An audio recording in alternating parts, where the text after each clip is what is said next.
On a rain-soaked Tuesday evening in Portland, Oregon, Marcus Thompson never imagined that pulling over to help a stranded family would change his life forever.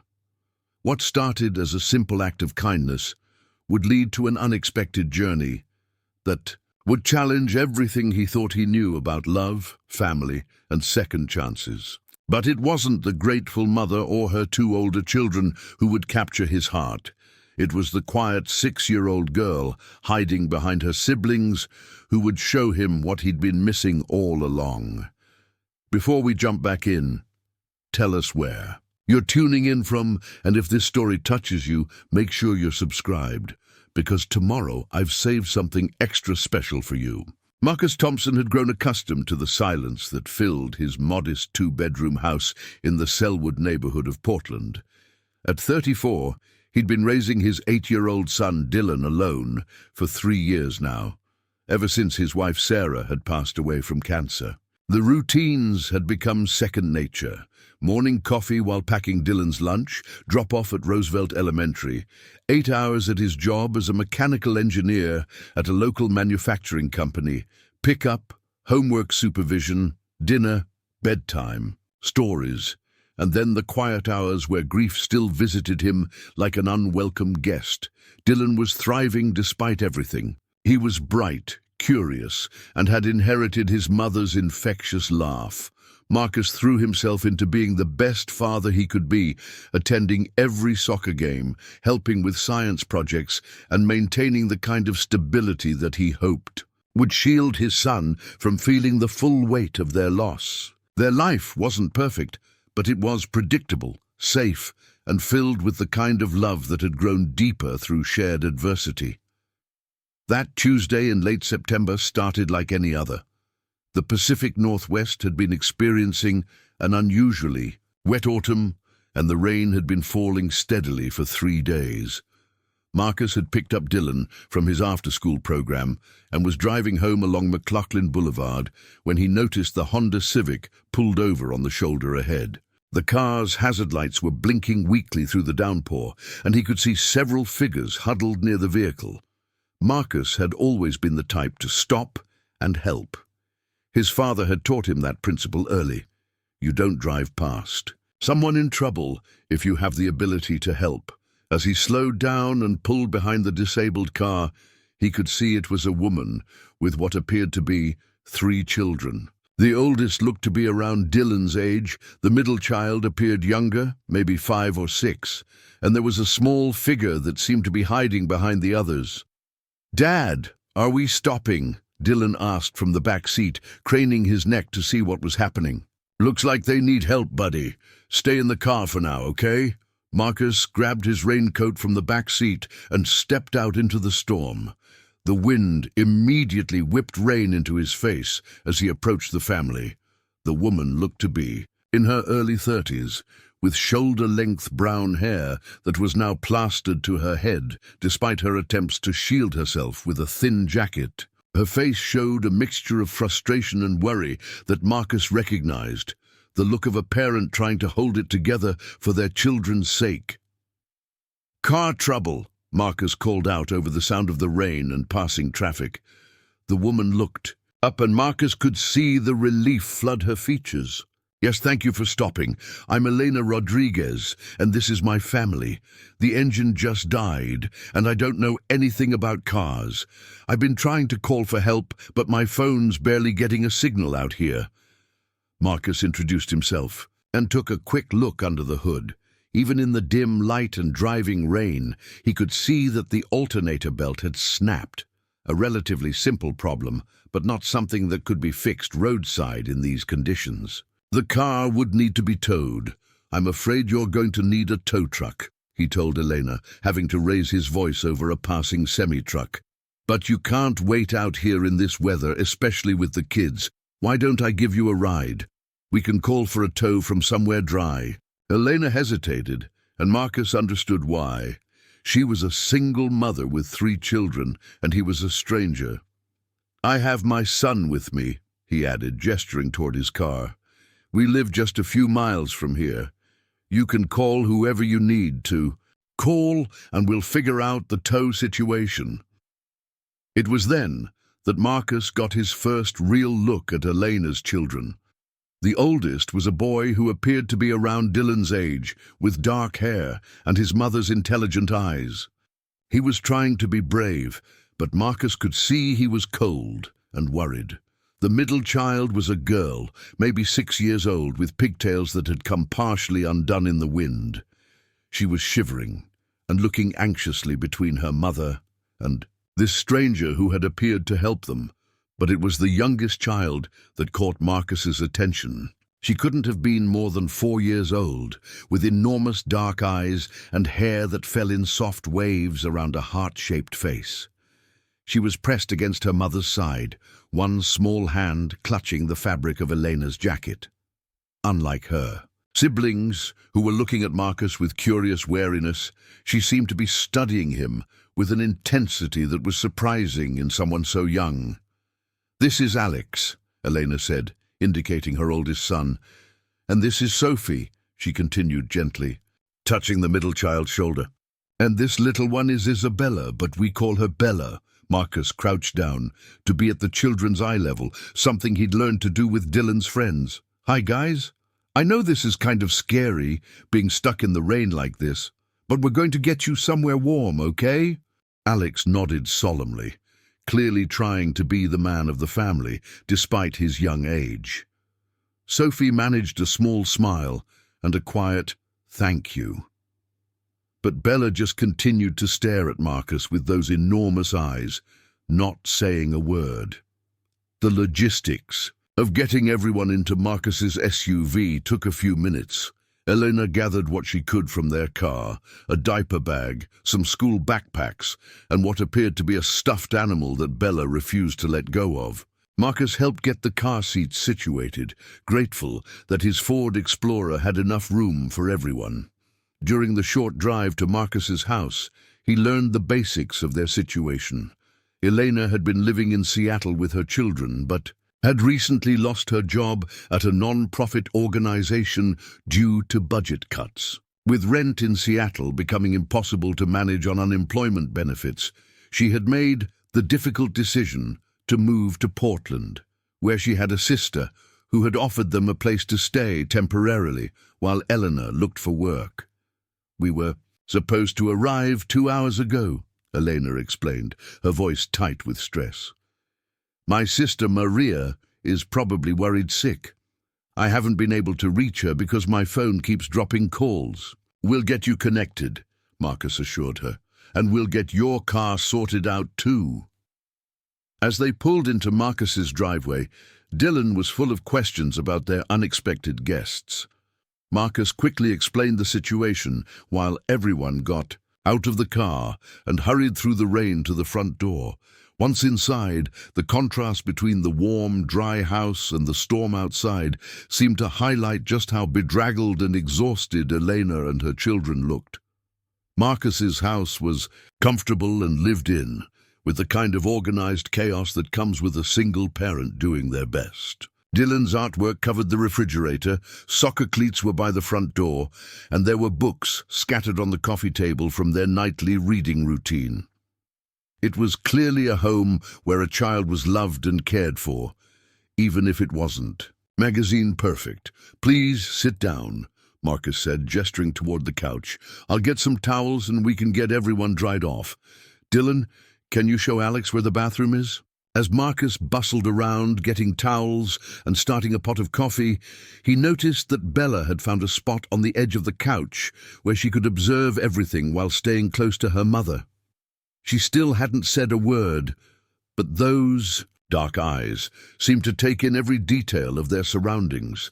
Elena was able to reach her sister using Marcus's landline, and the relief in her voice was palpable as she explained what had happened. Maria immediately offered to come pick them up, but Marcus suggested that might not be necessary. He knew a reliable tow truck driver who could probably get Elena's car to a nearby garage that evening, and if it was just the alternator belt, it might even be fixable the same night. While Eleanor made her calls and Alex and Dylan discovered they both loved the same video game, Marcus found himself glancing repeatedly at little Bella. She had accepted a towel and had managed to dry most of the rain from her hair, but she remained quiet and watchful. There was something about her stillness that reminded him of Dylan in the months immediately after Sarah's death. A kind of careful observation, as if she were trying to figure out if this new environment was safe. Bella's always been quiet, around new people, Elena explained softly when she noticed Marcus's attention. She's had a lot of changes lately, and I think she's just trying to process everything. Marcus nodded understandingly. Dylan was the same way for a while. Sometimes kids need time to figure things out. As the evening progressed, Marcus called his friend Jake, who ran a small auto repair shop. Jake agreed to have the Honda towed and take a look at it that evening. "If it's just the belt like you think, I can probably have it ready by tomorrow afternoon," Jake told him over the phone. This created a new situation. Elena and her children would need somewhere to stay for the night. Her sister lived clear, across town, and with 3 tired children and no car, the logistics were complicated. Marcus found himself making an offer that surprised even him. "Look, I know we just met, but you're welcome to stay here tonight. I have a guest room, and Dylan would probably love having other kids around. Tomorrow we can get your car fixed and get you on your way." Elena started to protest. It was too much to ask of a stranger. They couldn't impose like that. But Marcus could see the exhaustion in her eyes and the way Bella had finally begun to relax slightly in the warm, quiet house. "Really, it's no trouble," Marcus insisted. "I've got extra blankets, and there's a full bathroom upstairs. Dylan would actually love the company." It was Bella who made the decision for them. She had been quietly listening to the entire conversation, and when Marcus made his offer, she looked up at her mother and spoke for the first time since they'd met. "Mama, can we stay with the nice man?" Her voice was soft and slightly hoarse, as if she hadn't used it much recently, but there was something in her tone, a tentative hopefulness, that seemed to settle the matter for Elena. "If you're absolutely sure it's not too much trouble," Eleanor said to Marcus, and he could see her relief at not having to bundle 3 tired children back out into the storm. The rest of the evening took on an almost surreal quality for Marcus. It had been 3 years since his house had been filled with the sounds of multiple children, the chatter during dinner, the negotiations over television shows, the general bustle of a larger family. Dylan was in his element, showing off his room and his toys, and even shy Sophie began to warm up and join in the conversations. Preparing and narrating this story took us a lot of time, so if you are enjoying it, subscribe to our channel. It means a lot to us. Now back to the story. But it was Bella who continued to capture Marcus's attention. She ate her dinner quietly, but thoroughly, complimented the spaghetti in her soft voice, and seemed to absorb every detail of how Marcus and Dylan interacted. When Dylan showed her his collection of stuffed animals, she shared that her own stuffed rabbit, which she'd been clutching since the highway, was named Mr. Hopscotch and had been a gift from her grandmother. As bedtime approached, Marcus realized he was genuinely sad to think that this unexpected family would be gone by tomorrow evening. The house felt more alive than it had in months, and even Dylan seemed more animated than usual. There was something about Elena's gentle presence and her children's resilience that had awakened something in Marcus that he'd thought was permanently dormant.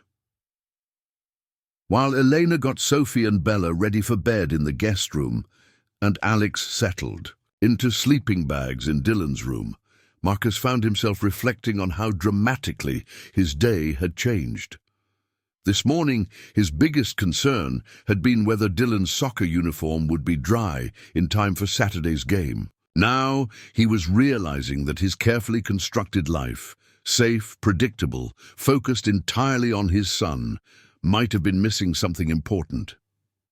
The house eventually quieted down, but Marcus found himself unable to sleep.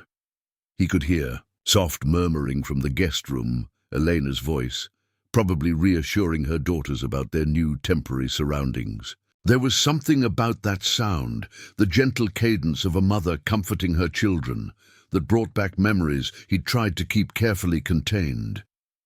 Tomorrow, he told himself, they would get Elena's car fixed, and this unexpected family would continue on their journey to their new life.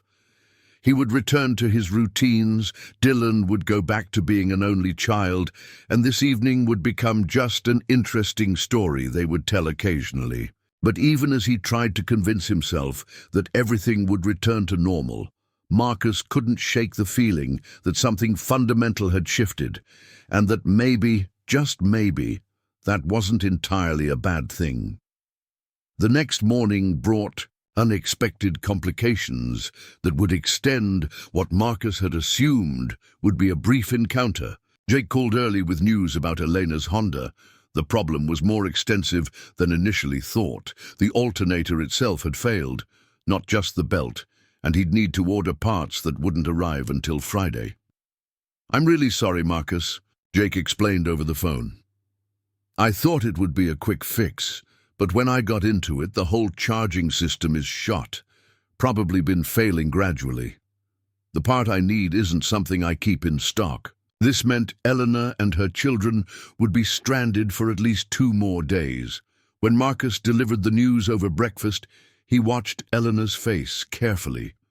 She was trying to hide her disappointment, but he could see the stress lines deepening. Around her eyes, "I can call my sister," Elena said quietly. "Maybe she can come get us today and we'll figure out the car situation later." But before Marcus could respond, Dylan piped up with the enthusiasm only an 8-year-old could muster. "Dad, can they stay until the car's fixed? Alex knows how to play chess, and Sophie wants to see my rock collection." It was Bella, however, who sealed the decision. She had been quietly eating her pancakes, but suddenly looked up at Marcus with those serious dark eyes and asked, "Mr. Marcus, are you going to send us away?" The question hit Marcus harder than he expected. There was no manipulation in it, no calculated attempt to pull at his heartstrings. It was simply the honest question of a 4-year-old who had experienced enough uncertainty in her young life to recognize when another change might be coming. "No, sweetheart," Marcus found himself saying. "You're welcome to stay here until your car is ready." Elena started to protest. They couldn't impose on his kindness any longer. It was too much to ask, but Marcus held up a hand. "Honestly, Elena, it's fine. I work from home on Thursdays and Fridays anyway, and Dylan's practically vibrating with excitement about having other kids around." What Marcus didn't mention was his own reluctance to see them leave. The house had felt different since they'd arrived. Fuller, warmer, more like the home it had been when Sarah was alive. He wasn't ready to return to the quiet routine that had defined his life for the past 3 years. Thursday passed in a blur of domestic activity that felt both foreign and familiar. Elena insisted on helping around the house, and Marcus discovered she was an excellent cook. While he worked on engineering reports at his home office, the sounds of children playing drifted through the house. Dylan's laughter mixing with Alex's competitive commentary on video games, Sophie's delighted squeals as she discovered Dylan's collection of interesting rocks and shells, and underneath it all, Bella's soft voice as she slowly began to engage more with her surroundings. It was during lunch that Marcus learned more about their story. Elena had been married to the children's father, Roberto, who had died in a construction accident 2 years earlier. The family had struggled financially ever since, despite Elena's best efforts to make ends meet on her non-profit salary. Roberto was always the one who handled the practical things, Elena explained, while they cleaned up after lunch. "Cars, finances, home repairs. I've been learning as I go, but sometimes I feel completely out of my depth." Marcus found himself admiring her resilience.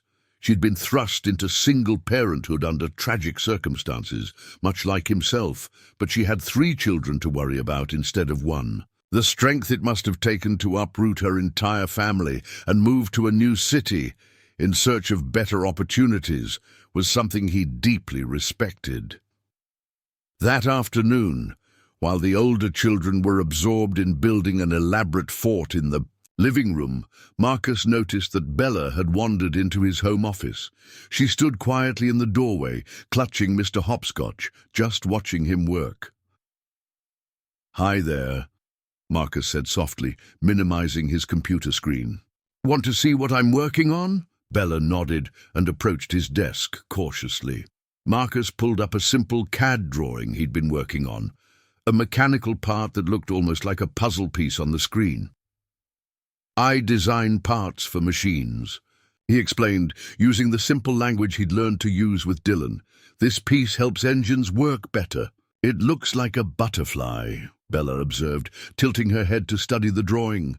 Marcus looked at the screen with fresh eyes and smiled. She was right. The cooling fins did give it an almost wing-like appearance. "You know what? It really does. I never noticed that before." Bella climbed up onto the chair next to his desk, settling Mr. Hopscotch in her lap. "My daddy used to build things too. Mama says he made houses for people."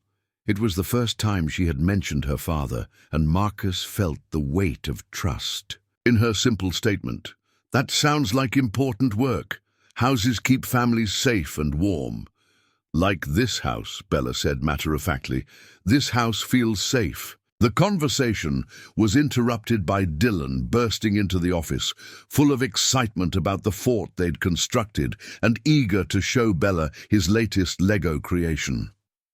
But as Bella slipped down from the chair to follow Dylan, she paused and looked back at Marcus. "Thank you for letting us stay in your safe house, Mr. Marcus." That evening, after the children were all asleep, Marcus and Elena found themselves sitting on the back porch with cups of tea, listening to the rain that had started falling again. The conversation flowed easily between them. They discovered, shared interests in books and music, swapped stories about the challenges of single parenthood, and found themselves laughing about the chaos that came with having multiple children in the house. "I should probably tell you," Eleanor said during a lull in the conversation, "Bella doesn't usually warm up to people this quickly. She's been pretty withdrawn since Roberto died, especially around men. Her pediatrician said it was normal, that she was protecting herself from getting attached to someone who might leave." Marcus felt something tighten in his chest. "She seems to be doing better." "She is. Better than I've seen her in months, actually. This morning she asked me if we could stay here forever." Elena's voice was carefully neutral, but Marcus caught the undercurrent of something deeper. "I told her we have our own life to build, but... Elena was quiet for a long moment, watching the rain fall in the glow of the porch light. "I haven't seen her this relaxed and happy since before Roberto died. And Alex and Sophie are thriving too. Dylan's been wonderful with them. Patient and inclusive. You've created something really special here, Marcus." "It doesn't feel special most of the time," Marcus admitted. "It feels like I'm just trying to keep my head above water, make sure Dylan's okay, make sure he doesn't feel like he's missing out because he only has one parent." "Single parenthood is terrifying," Elena agreed. "The weight of being everything to your children. Mother and father, provider and protector, the one who has to make all the decisions and hope they're the right ones." They sat in comfortable silence for a while, both lost in their own thoughts. Marcus found himself studying Elena's profile in the dim light. She was beautiful, but it was more than that. There was a strength in her features, a quiet determination that he found deeply attractive.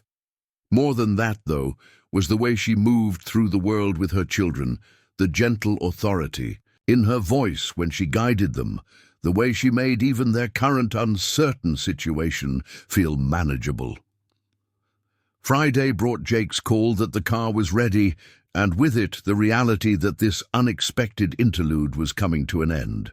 The children received the news with mixed reactions. Dylan was disappointed. Alex seemed ready for the next adventure. Sophie looked uncertain, and Bella went very quiet. As Elena packed their few belongings, Marcus found himself looking for reasons to delay their departure. Maybe they should wait until after lunch. The traffic would be lighter. Perhaps Elena should test drive the car around the neighborhood first, just to make sure everything was working properly. But eventually, there were no more delays to manufacture.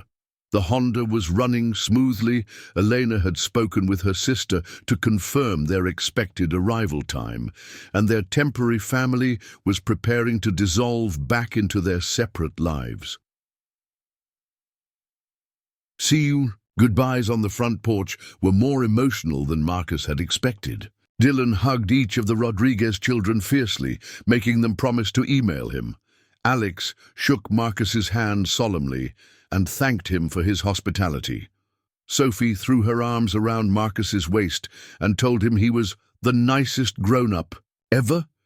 But it was Bella's goodbye that nearly undid him. She approached him slowly, Mr. Hopscotch tucked under one arm, and looked up at him with those enormous dark eyes that had been studying him so intently for the past 3 days. "Mr. Marcus," she said in her soft voice, "will you remember me?" Marcus crouched down to her level, feeling his throat tighten. "Of course I'll remember you, sweetheart. How could I forget someone as special as you?" Bella considered this seriously, then stepped forward and wrapped her small arms around his neck in a brief, fierce hug. "I'll remember you too," she whispered. "You're my favorite person I never met before." As Marcus straightened up, he caught Elena's eye over Bella's head. She was watching the interaction with an expression he couldn't quite read, something that looked like longing mixed with resignation. The family loaded into their car, seatbelts were checked, final waves were exchanged, and then they were gone. Marcus and Dylan stood in the driveway watching until the Honda disappeared around the corner, and then they were alone again. The house felt impossibly quiet. Dylan wandered through the rooms, picking up forgotten toys and commenting on how empty everything seemed. Marcus tried to return to his normal routine, but everywhere he looked, he saw reminders of the past few days, the extra dishes in the sink, the blankets still folded on the guest room bed, the chess game that Alex and Dylan had left unfinished. On the coffee table, that night, after Dylan had gone to bed with uncharacteristic docility, Marcus found himself standing in his home office, looking at the CAD drawing that Bella had said looked like a butterfly. He'd been working on mechanical parts for 15 years, but he'd never once seen beauty in the designs until a 4-year-old girl had pointed it out to him.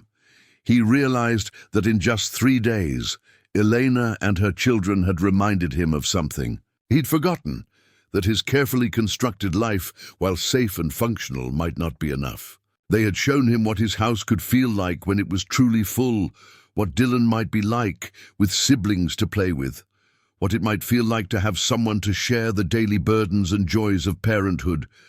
But more than that, they had awakened something in him that he'd thought had died with Sarah. Not love, exactly. It was too soon for that, and the circumstances too unusual. But possibility. The possibility that his story wasn't over, that there might be room in his life for more than just survival and careful routine. As Marcus finally headed upstairs to bed, he made a decision that surprised him. Tomorrow he would call Elena, not with any grand gesture or dramatic declaration, but simply to check on them, to make sure they'd arrived safely, to maintain the connection that had formed over their brief time together. He didn't know what would come of it, or even what he hoped would come of it.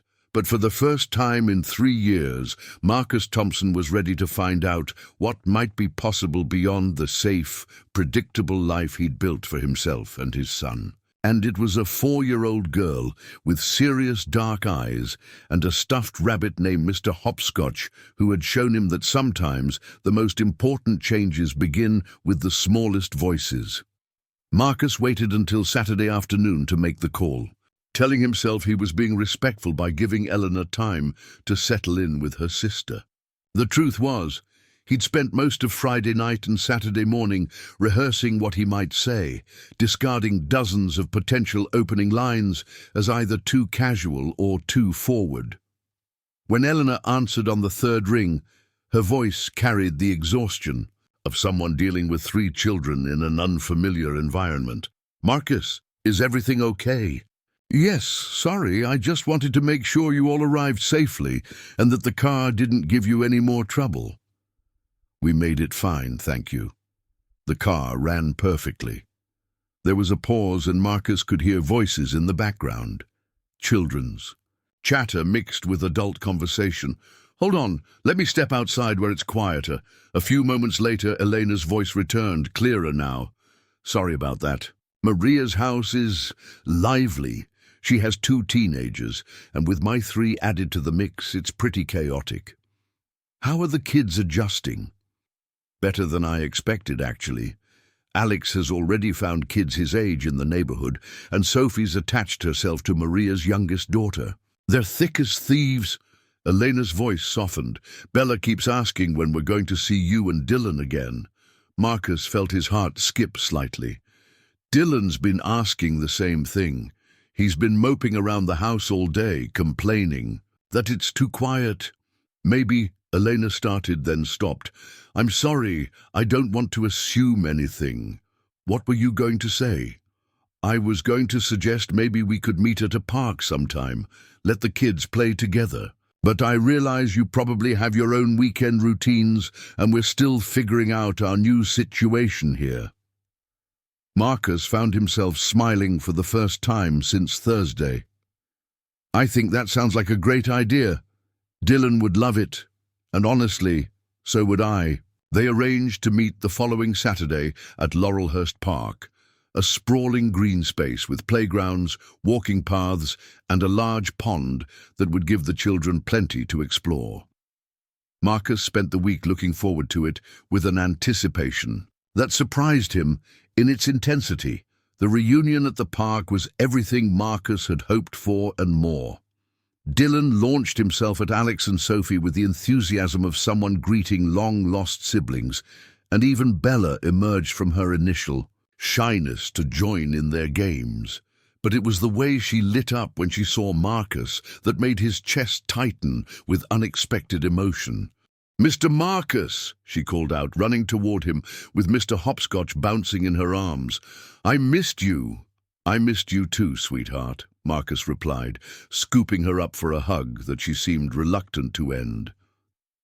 Elena watched this interaction with a complex expression that Marcus was beginning to recognize: pleasure at seeing her daughter happy, mixed with something that looked like worry about the implications of that happiness.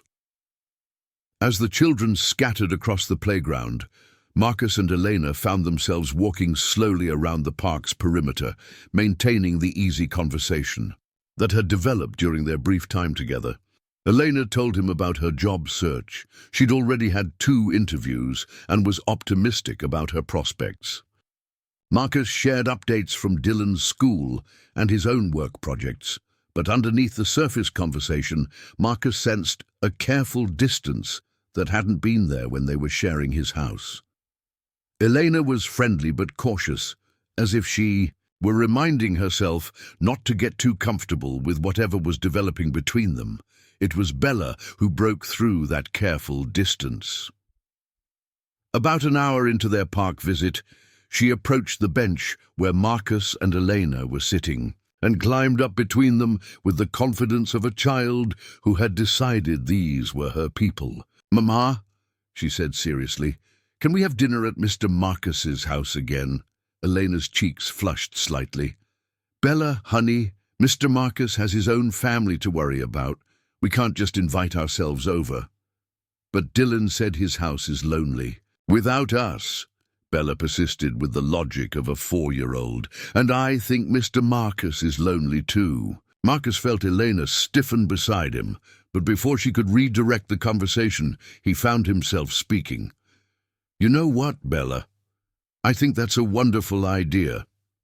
Would your mama be okay with bringing everyone over for dinner tomorrow?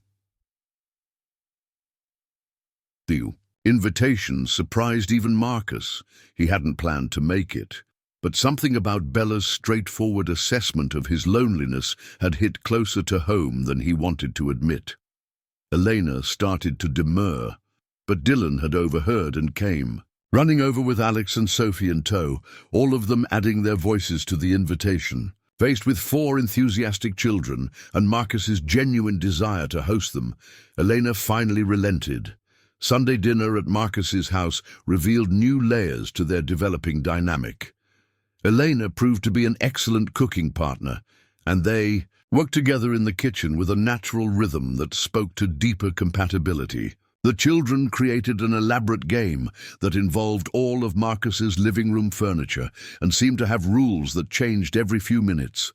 But it was during the quiet moments, when Elena helped Bella wash her hands, when Marcus showed Alex how to adjust the height on Dylan's desk chair, when all 4 children piled together on the couch to watch a movie, that Marcus began to understand what Elena had been so careful about. This wasn't just about 2 adults who enjoyed each other's company. This was about the possibility of blending 2 families with all the complications and responsibilities that entailed. After the children were settled with their movie, Marcus and Elena retreated to the kitchen to clean up. They worked in companionable silence for a while, but Marcus could sense Elena's internal struggle. "You're worried about something," he observed, drying a plate she'd handed him. Elena was quiet for a long moment, then set down the pan she'd been scrubbing. "Marcus, I like you a lot, and my children clearly adore you and Dylan, but I have to be careful." "Careful about what?" "About letting them get too attached to something that might not last." Elena's voice was steady, but Marcus could hear the pain underneath. "They've lost so much already. Their father, their home, their school, their friends. I can't let them fall in love with another temporary situation." Marcus set down his dish towel and turned to face her fully. "What makes you think this would be temporary?" "Because relationships are complicated under the best of circumstances, and these aren't the best of circumstances. I'm unemployed, staying at my sister's house with 3 children. You're a successful engineer with your own home and an established life. We've known each other for exactly 2 weeks. Some of the most important things in life happen quickly," Marcus replied. "I knew Sarah for 3 months before I proposed to her. And that worked out because you were both starting from the same place. You were both young and free to make mistakes and figure things out together." Elena's voice grew firmer. "I don't have that luxury anymore. Every decision I make affects 3 other people who are depending on me to get it right." Marcus understood her caution, but he also saw something else in her careful reasoning. Fear. Not just fear of making the wrong choice, but fear of hoping for something that seemed too good to be true. Their conversation was interrupted by Bella appearing in the kitchen doorway, rubbing sleepy eyes. "Mama, I'm tired." Elena immediately shifted into mother mode, but Bella surprised them both by walking directly to Marcus and raising her arms to be picked up. He lifted her without thinking, and she settled against his shoulder with the trust of a child who had decided he was safe. "Mr. Marcus," she said softly, "are you going to be our family now?" The question hung in the air like a challenge. Marcus looked over Bella's head at Elena, seeing his own confusion and longing reflected in her eyes. "Families are complicated, sweetheart," Elena said gently, approaching to take Bella from Marcus. "Sometimes people care about each other very much, but they live in different places and have different lives." But Bella wasn't satisfied with this diplomatic answer. She looked directly at Marcus with those serious dark eyes that seemed to see too much for someone so young. "But you love us, don't you?" she asked, with the directness that only children possess. Marcus felt the weight of the moment, Eleanor watching him carefully, the other children's voices drifting in from the living room. The warmth of this small child in his arms, who had somehow claimed a piece of his heart in just 2 weeks. "Yes," he said quietly, "I do love you, all of you." Elena's intake of breath was audible, but before she could respond, Dylan appeared in the kitchen. "Dad, Alex wants to know if they can sleep over. Can they? Please?" The request created a moment of domestic negotiation that felt both natural and surreal. Elena checked with her sister. Logistics were discussed. Pajamas and toothbrushes were retrieved from Elena's car, and suddenly Marcus found himself with a house full of children for the night. As Elena tucked Bella and Sophie into the guest room, "Ubed," Marcus heard her explaining that this was a special treat, not something that would happen regularly. But Bella's sleepy voice drifted through the partially open door. "But Mama, it feels right when we're all together." Later that night, after the house had finally quieted, Marcus and Elena found themselves back on the porch with cups of tea. But the atmosphere was different from their previous evening conversation. The weight of unspoken possibilities hung between them. "She's not wrong, you know," Marcus said finally. "It does feel right when we're all together." Elena was quiet for a long time, staring out into the darkness. "That's what scares me. It feels so right that I'm starting to forget all the logical reasons why this is complicated." "Maybe the logical reasons aren't as important as we think they are," says the engineer, Elena replied with a slight smile.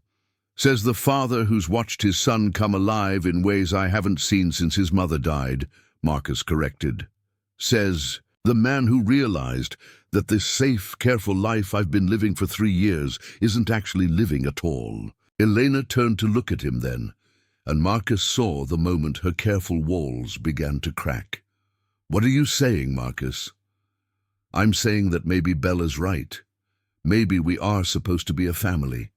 Maybe the timing is terrible and the logistics are complicated and it's happening too fast, but maybe that doesn't matter if it's the right thing. And if it's not, if we try this and it doesn't work out, what happens to my children then?" Marcus reached across the space between their chairs and took her hand. "Then we figure it out like adults who care about each other and want what's best for our children. But Elena, what if it does work out? What if we're letting fear keep us from something that could be extraordinary?" Elena's fingers tightened around his, and Marcus could see the internal battle playing out across her features. Hope warring with caution, desire fighting with responsibility. "I'm terrified," she admitted quietly. "So am I," Marcus replied. "But I'm more terrified of losing this, losing all of you, because I was too scared to try." They sat in silence for a while, hands linked, both of them contemplating a future that had seemed impossible just 2 weeks earlier. Inside the house, their children slept peacefully, unaware that the adults were wrestling with decisions that would shape all of their lives. Finally, Elena spoke. "If we do this, and I'm not saying we are, but if we do, we take it slowly. We don't rush into anything. We make sure the children are okay every step of the way." Marcus felt something loosen in his chest, a tension he hadn't even realized he'd been carrying. "Slowly," he agreed. "We have all the time in the world." But even as he said it, Marcus knew that some things couldn't be rushed or slowed by conscious decision. Love, real love, operated on its own timeline. And looking at Elena in the soft porch light, seeing the hope beginning to overcome the fear in her eyes, Marcus suspected that their timeline had already been set in motion by a 4-year-old girl who had seen what the adults were afraid to acknowledge. They were already a family. They just needed to find the courage to admit it. The following weeks settled into a pattern that felt both natural and carefully orchestrated. Elena found a job at a Portland non-profit focused on family services, work that paid better than her previous position and aligned perfectly with her values. Marcus helped her navigate the practical aspects of apartment hunting, offering insights about neighborhoods and school districts while being careful not to overstep boundaries. Their slow approach manifested in deliberate choices, family outings, to museums and hiking trails, dinners that alternated between Eleanor's sister's house and Marcus's home, and carefully planned activities that allowed all four children to bond while giving the adults time to explore their growing connection. But it was the unplanned moments that revealed the depth of what was developing between them. When Sophie fell off her bike during a group ride through the neighborhood and scraped her knee badly, it was Marcus who cleaned the wound while Elena comforted her. When Dylan came down with a stomach bug, Elena arrived with homemade soup and stayed to help, navigating the specific rhythms of Marcus's household as if she'd always been part of it. Bella continued to be the emotional compass of their blended group. She had an uncanny ability to sense when the adults were overthinking situations, often cutting through their careful diplomacy with observations that were startling in their clarity. "Mama," she announced one Thursday evening as Elena was getting her ready for bed at Maria's house, "I think you should marry Mr. Marcus." Elena nearly dropped the hairbrush she was holding. "Bella, honey, that's not how these things work. People need to know each other for a long time before they make decisions like that." "But you smile more when we're with him," Bella replied matter-of-factly. And Dylan told Alex that his daddy is happier than he's been since his mama went to heaven, so maybe you already know each other enough. These conversations were becoming more frequent, and Elena found herself struggling to balance honesty with age-appropriate explanations. The children seemed to understand intuitively that something significant was happening, even when the adults were still cautiously feeling their way forward. The breakthrough came during what was supposed to be a simple Saturday afternoon at Powell's Books. Elena had found an apartment, a modest two-bedroom place in a family-friendly neighborhood with good schools, and was scheduled to sign the lease the following Monday. The children knew about the impending move, and while they were excited about having their own space again, the reality of leaving Marcus and Dylan behind had begun to sink in.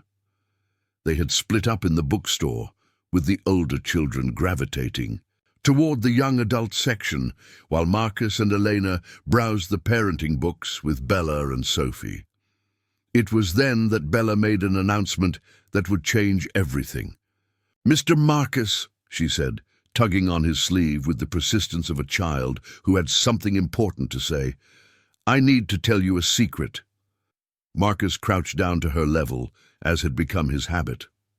"What's your secret, sweetheart?" Bella glanced around to make sure no one else was listening, then leaned in close. "Sometimes at night I dream that you're my daddy.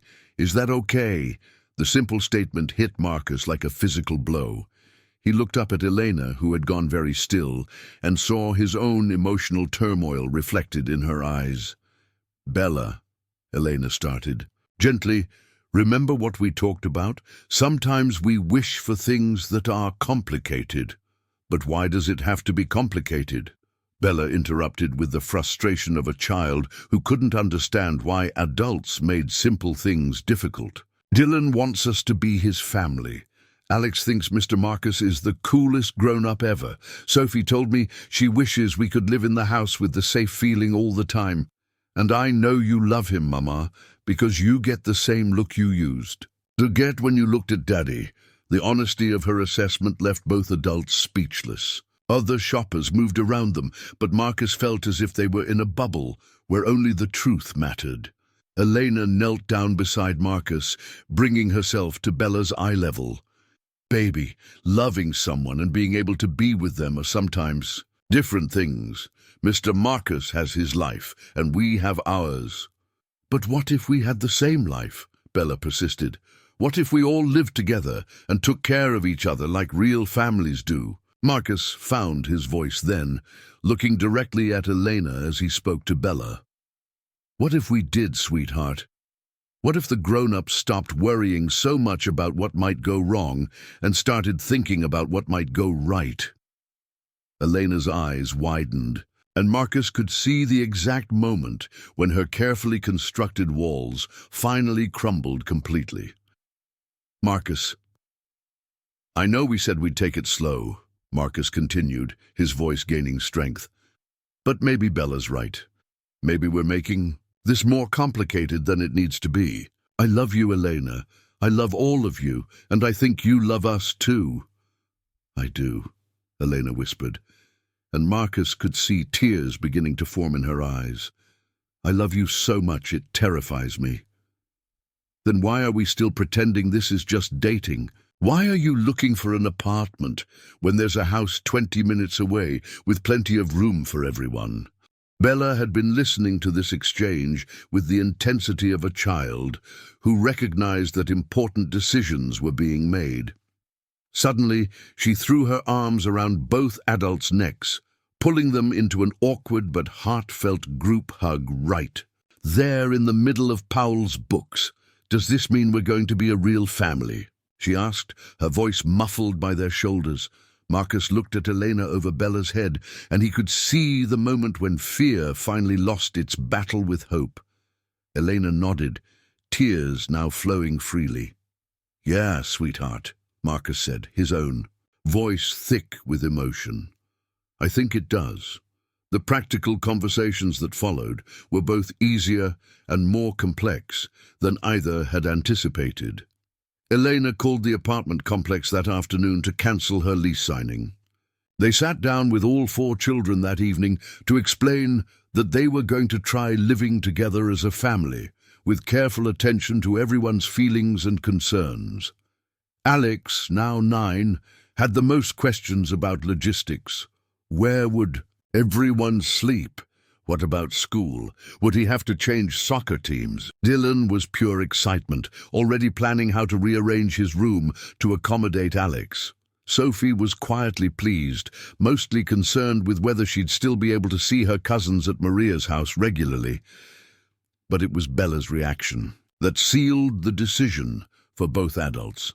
She listened to the explanations with her characteristic seriousness, asked a few clarifying questions about whether Mr. Hopscotch would have his own special place in the new arrangement, and then made a statement that encapsulated everything the adults had been struggling to articulate. So we're going to be the kind of family where everyone takes care of everyone and nobody has to worry about being left behind. That's exactly right, Elena confirmed, pulling Bella onto her lap. Good, Bella said with satisfaction.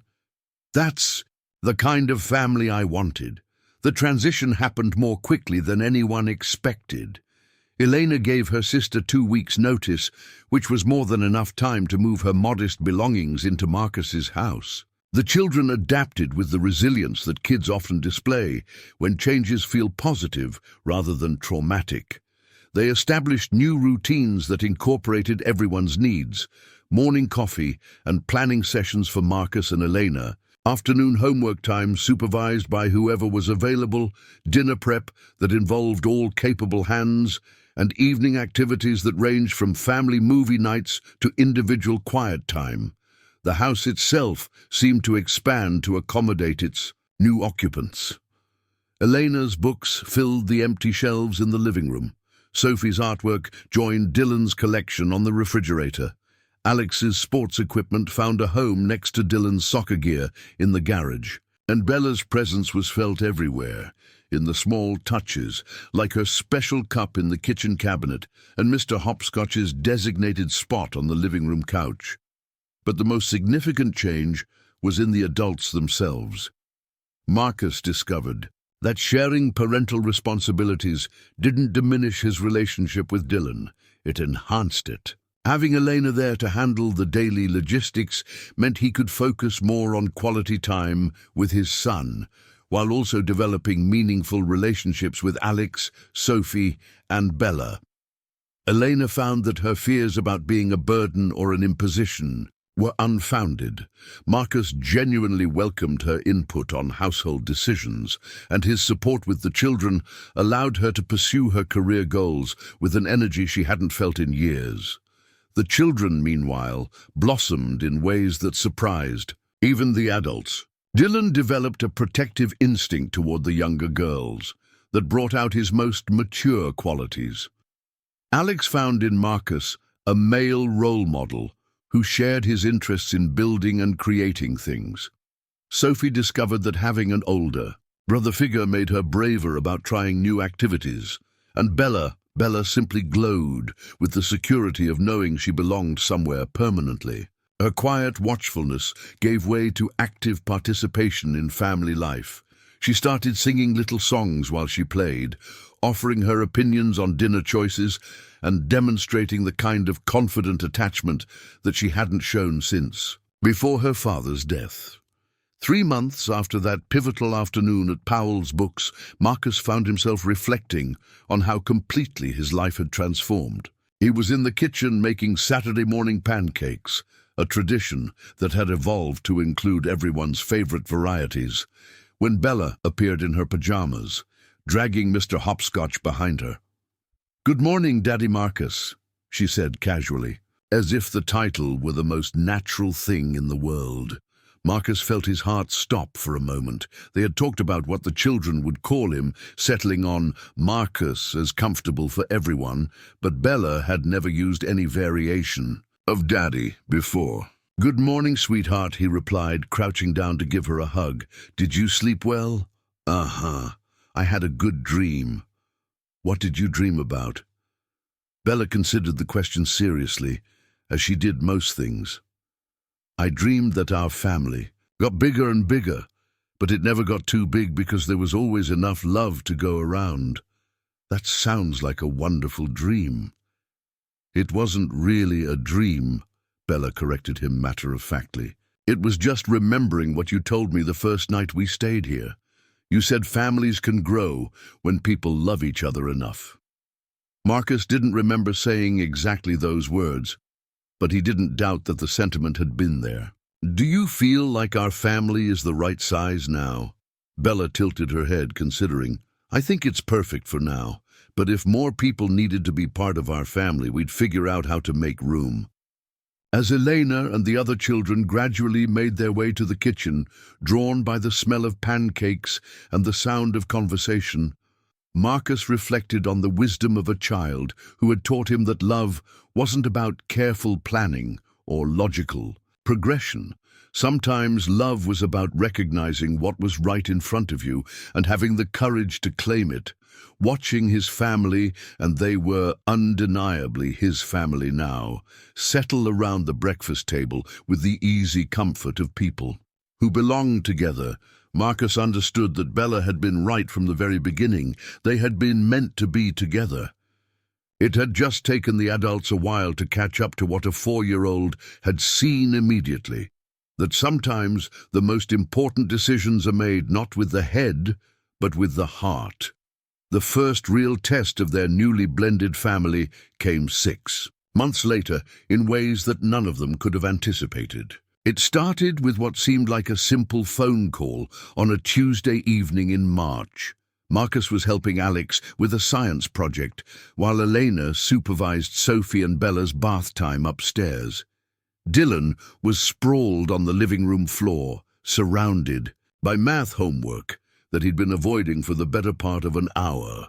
The domestic chaos felt wonderfully normal until Marcus's phone rang with a number he didn't recognize. "Mr. Thompson, this is Janet Walsh from Oregon Child Protective Services. I'm calling regarding the Rodriguez children." Marcus felt the blood drain from his face. "I'm sorry, what?" "We've received a complaint alleging that the children are living in an unsafe environment. I need to schedule a home visit to investigate these claims." The conversation that followed was a blur of questions about Elena's whereabouts, the nature of their relationship, and how long the children had been living in his home. Marcus answered as clearly as he could, while his mind raced through terrible possibilities. Who would have filed such a complaint? What did they mean by unsafe environment? When Elena came downstairs 20 minutes later, having gotten the girls settled with bedtime stories, she found Marcus sitting at the kitchen table with his head in his hands. "What's wrong?" she asked immediately, the mother's instinct that could detect trouble from a mile away. Marcus looked up, and Elena saw the fear in his eyes before he spoke. "CPS called. Someone reported that the kids are living in an unsafe environment. They're coming to investigate. Elena sank into the chair across from him, her face going pale. That's impossible. Who would... She stopped mid-sentence, understanding, a dawning in her expression. Roberto's mother. What? Carmen Rodriguez, Roberto's mother. She never approved of me, and when Roberto died, she tried to get custody of the children. She said I was too young and irresponsible to raise them alone. Elena's voice was steady, but Marcus could see her hands shaking.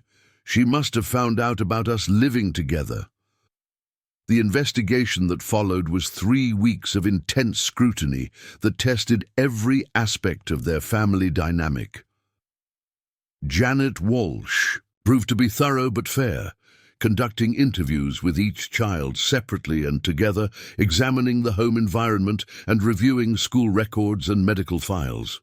The children handled the situation with varying degrees of confusion and concern. Alex, now old enough to understand the implications, became protective and defensive, clearly frustrated that anyone would question the stability of their family.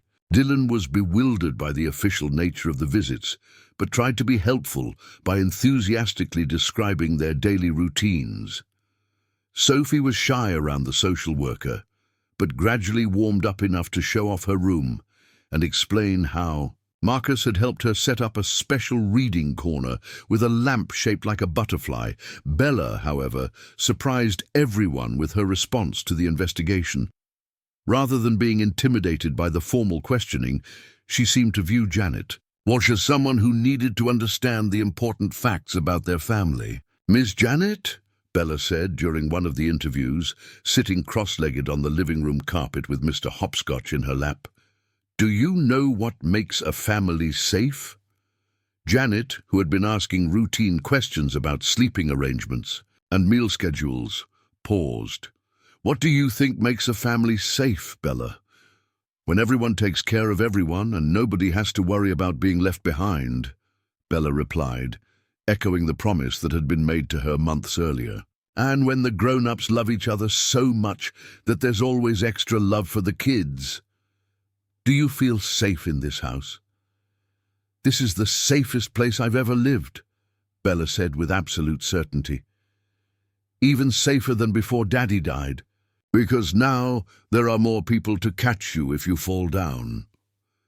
It was during the second week of the investigation that the children's grandmother, Carmen Rodriguez, arrived unannounced. Elena was at work, and Marcus was home with all 4 children during his scheduled work-from-home day when the doorbell rang. Carmen was a stern-looking woman in her early 60s, impeccably dressed and carrying herself with the authority of someone accustomed to being obeyed. Marcus had seen photos of her, but had never met her in person, and the tension was immediate. "You must be the man who thinks he can replace my son," she said without preamble, when Marcus opened the door. "Mrs. Rodriguez, I'm Marcus Thompson. Would you like to come in and meet the children? I'm here to see my grandchildren, not to make social conversation with you." The confrontation that followed was tense but illuminating. Carmen's concerns were rooted in genuine love for her grandchildren, but also in a fundamental misunderstanding of what their current family situation actually looked like. She had expected to find evidence of neglect or instability. Instead, she found Alex proudly showing off a model airplane he'd built with Marcus's help, Sophie practicing piano on the keyboard that Marcus had bought when they discovered her musical interests, and Bella carefully setting the table for lunch. With the serious concentration she brought to all her self-appointed responsibilities.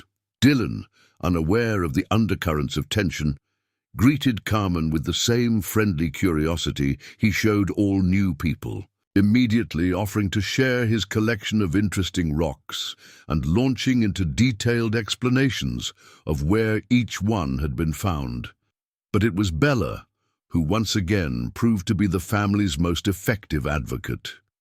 She approached her grandmother with the directness that had become her trademark, but without any of the wariness she typically showed around strangers.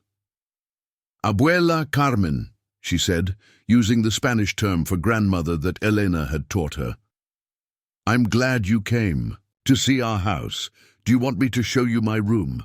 I share it with Sophie, and we have our own special places for all our things. The tour that followed was conducted entirely by Bella, who pointed out every detail that demonstrated the care that had gone into creating a home for her and her siblings.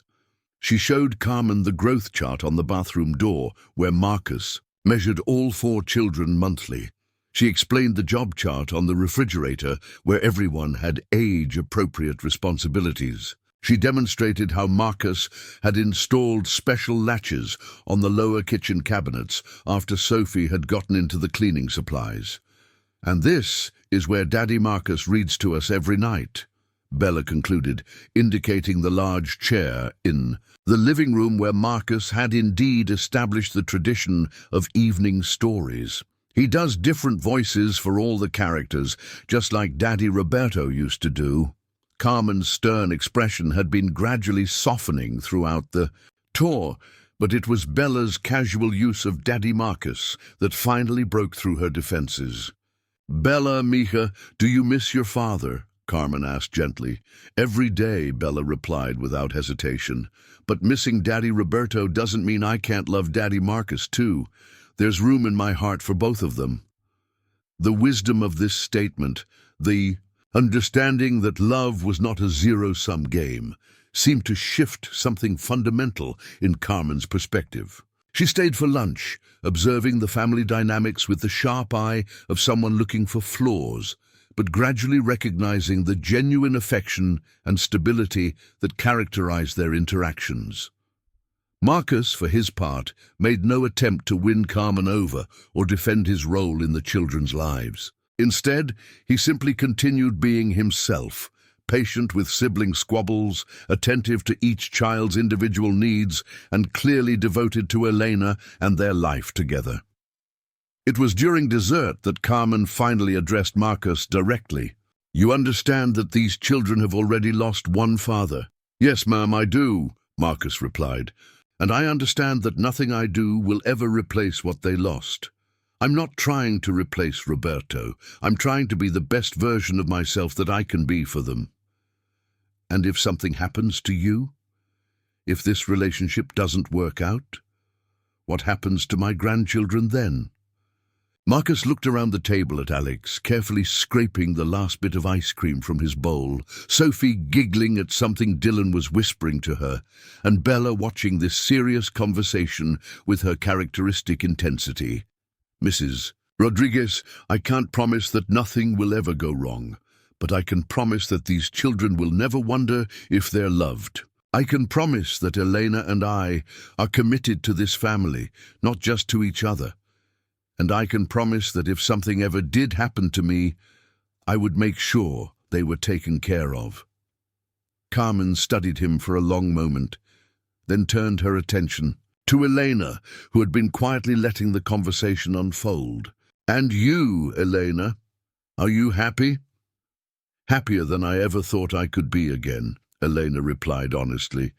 "The children are thriving, I'm doing work I love, and we've built something here that feels solid and real." The investigation concluded the following week with Janet Walsh's recommendation that the complaint be dismissed. Her report noted the children's obvious well-being, the stability of the home environment, and the strong attachment bonds evident between all family members. But perhaps more importantly, Carmen's visit led to an ongoing relationship that enriched all of their lives. She began visiting regularly, sharing stories about Roberto that helped keep his memory alive for the children, while also developing her own relationship with Marcus and Dylan. The crisis had tested their family in ways that Marcus and Elena hadn't anticipated, but it had also revealed the strength of what they had built together. The children's unwavering confidence in their family's stability had been both humbling and reassuring. On the evening after Janet Walsh's final visit, the family gathered in the living room for their usual story time. But instead of reading from a book, Bella made an announcement. "I want to tell everyone a story," she said, climbing onto Marcus's lap while the other children arranged themselves around the chair. "What kind of story?" Eleanor asked, settling onto the couch with Sophie curled against her side. "A true story. About a family that started when a car broke down in the rain," Bella began, and Marcus felt his heart squeeze with recognition. As Bella told their story in her own words, how a scary night had turned into the best thing that ever happened, how sometimes families come together in unexpected ways, how love makes room for everyone who needs it. Marcus understood that. They had moved beyond the tentative hope and careful planning that had characterized their early relationship. They were no longer becoming a family. They were a family, tested and proven, with the kind of deep roots that could weather any storm. And it had all started with a 4-year-old girl who had seen the truth before anyone else was brave enough to believe it. And they all lived happily ever after, Dylan prompted when Bella's story seemed to be winding down. "They all lived lovingly ever after," Bella corrected with the precision of someone who understood the difference. "Because happy changes, but love stays forever." As Marcus looked around at the faces of his family, Elena's proud smile, Alex's sleepy contentment, Sophie's peaceful expression, Dylan's satisfied grin, and Bella's serious nod at her own profound conclusion, he knew that she was absolutely right. They weren't guaranteed happiness every moment of every day, but they were guaranteed love that would endure whatever challenges came their way. And sometimes that was more than enough. Sometimes that was everything. 1 year later, Marcus stood in the backyard of their home, watching Elena direct the controlled chaos of preparing for what had become an annual tradition, Bella's Family Day celebration. It wasn't her birthday, which they celebrated separately in November, but rather a day she had declared should mark when we all became together forever. The date she had chosen was significant. The anniversary of that rainy Tuesday when their car had broken down and changed all their lives. What had started as a simple acknowledgement of the day had evolved into a celebration that brought together not just their immediate family, but the extended network of people who had become important to them. Carmen arrived first, carrying a homemade tres leches cake and wearing the grandmother smile that had replaced her initial stern disapproval. She had flown in from Seattle the day before and spent the morning helping Bella make decorations, paper chains in everyone's favorite colors that now draped across the patio. "Abuela Carmen taught me how to make the flowers that look real but aren't," Bella announced proudly, showing off the tissue paper roses they had crafted together. At 5 years old now, Bella had grown more talkative and confident, but she retained the thoughtful observation skills that had always set her apart. Maria arrived with her teenagers in tow, along with Elena's parents, who had driven down from Seattle for the occasion. The addition of extended family had been one of the unexpected gifts of their relationship. Dylan now had grandparents who doted on him as enthusiastically as they did on their biological grandchildren, and Marcus had gained a support network he hadn't realized he'd been missing. Jake, the mechanic who had fixed Eleanor's Honda that first night, showed up with his wife and twin daughters, who immediately gravitated towards Sophie. The connection had started as a business relationship, but had evolved into genuine friendship, especially after Jake's family had gone through their own crisis the previous winter, and Marcus and Elena had been able to return the favor of support. But it was the arrival of Janet Walsh that surprised everyone except Bella, who had somehow convinced Eleanor to invite the former CPS investigator. Janet had kept in touch occasionally after closing their case and had become something of an informal, friendly friend, proof that even the most challenging experiences could lead to unexpected connections. "I brought something special," Janet announced to Bella, who immediately abandoned her decorating project to see what the surprise might be. It was a photo album Janet had put together, documenting their family through official eyes. Pictures, From her investigation that showed the children in their natural environment, candid shots of family interactions, and formal documentation of their home. But Janet had transformed these bureaucratic images into something beautiful, adding captions that highlighted the love and stability she had observed. "This is so when you're grown up, you'll remember exactly how happy you all were right now," Janet explained to Bella, who studied each page with the same intensity she brought to everything important. As the afternoon unfolded, Marcus found himself moving through the party with a sense of profound gratitude that still caught him by surprise sometimes. Alex, now 10, was organizing a complex game of Capture the Flag that somehow accommodated participants ranging from 4-year-old Bella to Carmen's 70-year-old husband, who had joined them for the first time this year. Dylan had appointed himself as the official host, making sure everyone had drinks and knew where the bathroom was, displaying the confidence that had bloomed as he'd grown into his role as both big brother and only biological child in their blended family. Sophie, 8 now and increasingly artistic, had set up a face-painting station under the maple tree, transforming anyone willing into butterflies, tigers, or elaborate abstract designs that defied classification but somehow perfectly captured the spirit of celebration. Elena moved through it all with the grace of someone who had found her element, seamlessly shifting between conversations in English and Spanish, mediating disputes between children, and making sure the elderly relatives had comfortable seating and easy access to food. But it was Bella who remained the heart of the celebration, just as she had been the catalyst for everything that had brought them together. She floated between groups with Mr. Hopscotch tucked under one arm, checking on everyone's enjoyment with the serious responsibility of a hostess who understood that bringing people together was important work. "Daddy Marcus," she said, appearing at his elbow as he stood watching the chaos with deep contentment. "Can I ask you something important?" "Of course, sweetheart. What's on your mind?"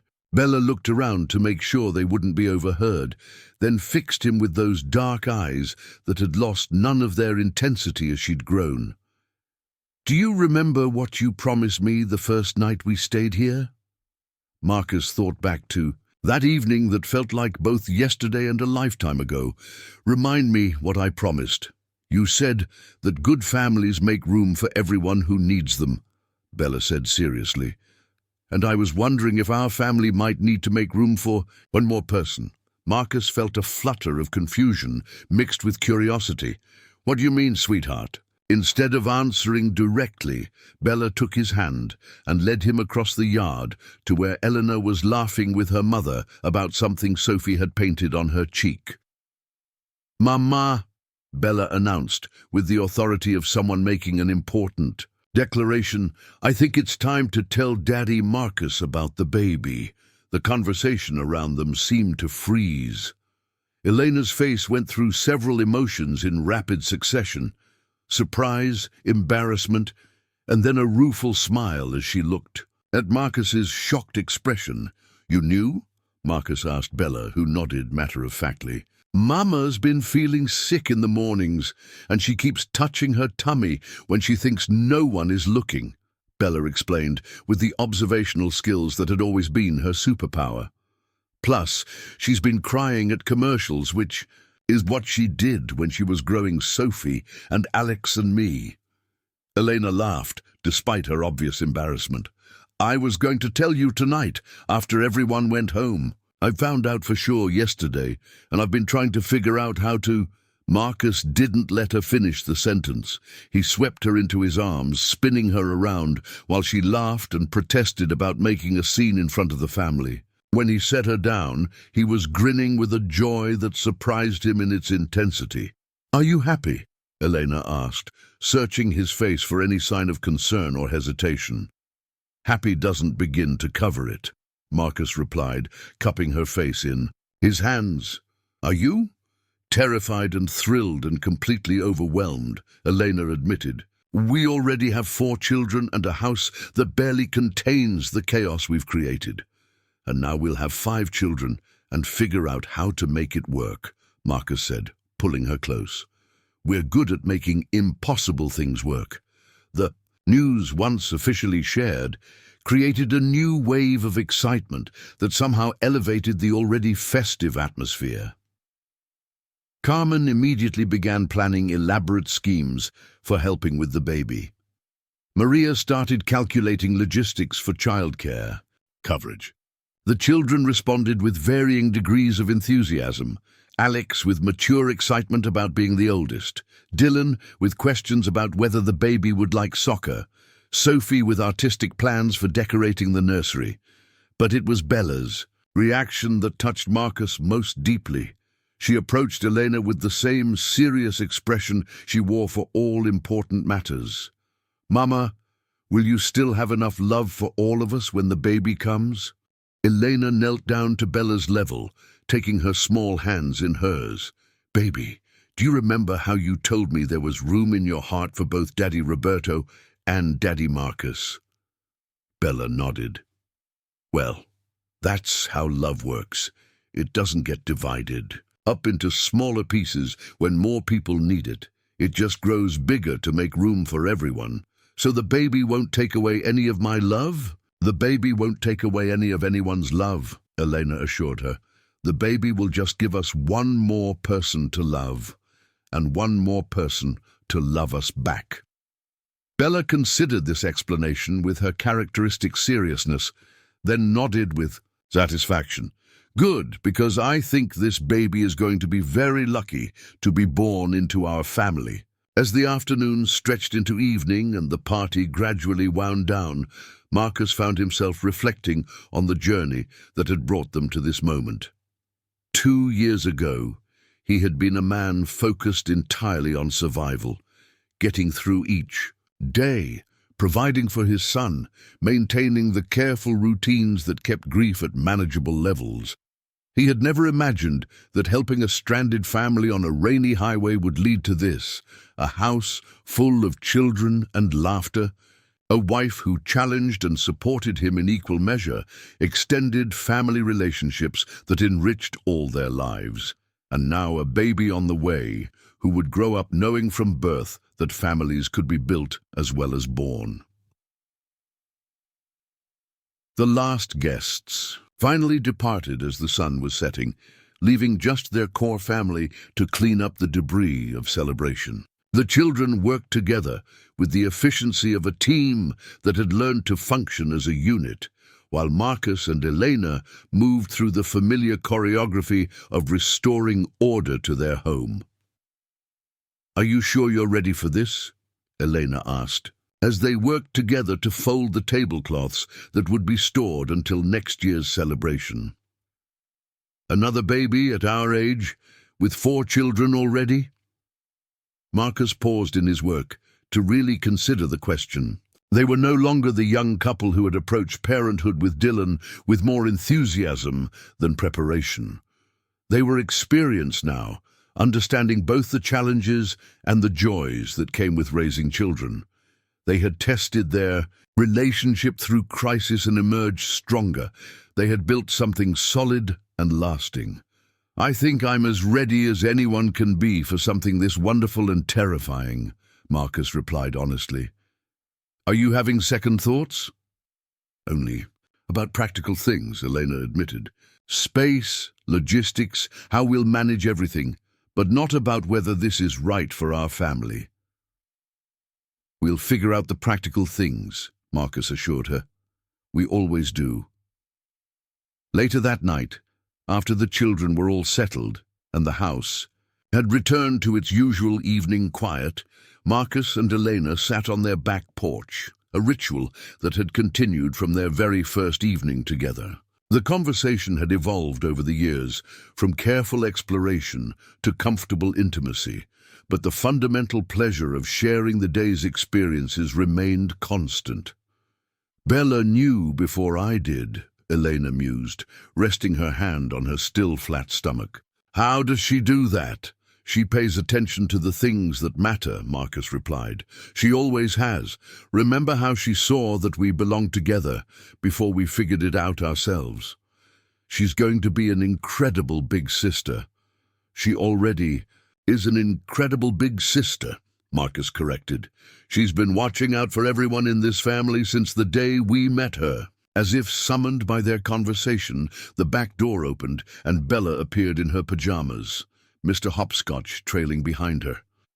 "I couldn't sleep," she announced, climbing onto Marcus's lap with the confidence of a child who knew she was always welcome. "What's keeping you awake, sweetheart?" Eleanor asked, reaching over to smooth Bella's hair. "I was thinking about the baby," Bella replied, "and about our story." "What about our story?" Bella settled more comfortably against Marcus's chest, clearly, preparing for one of her thoughtful explanations.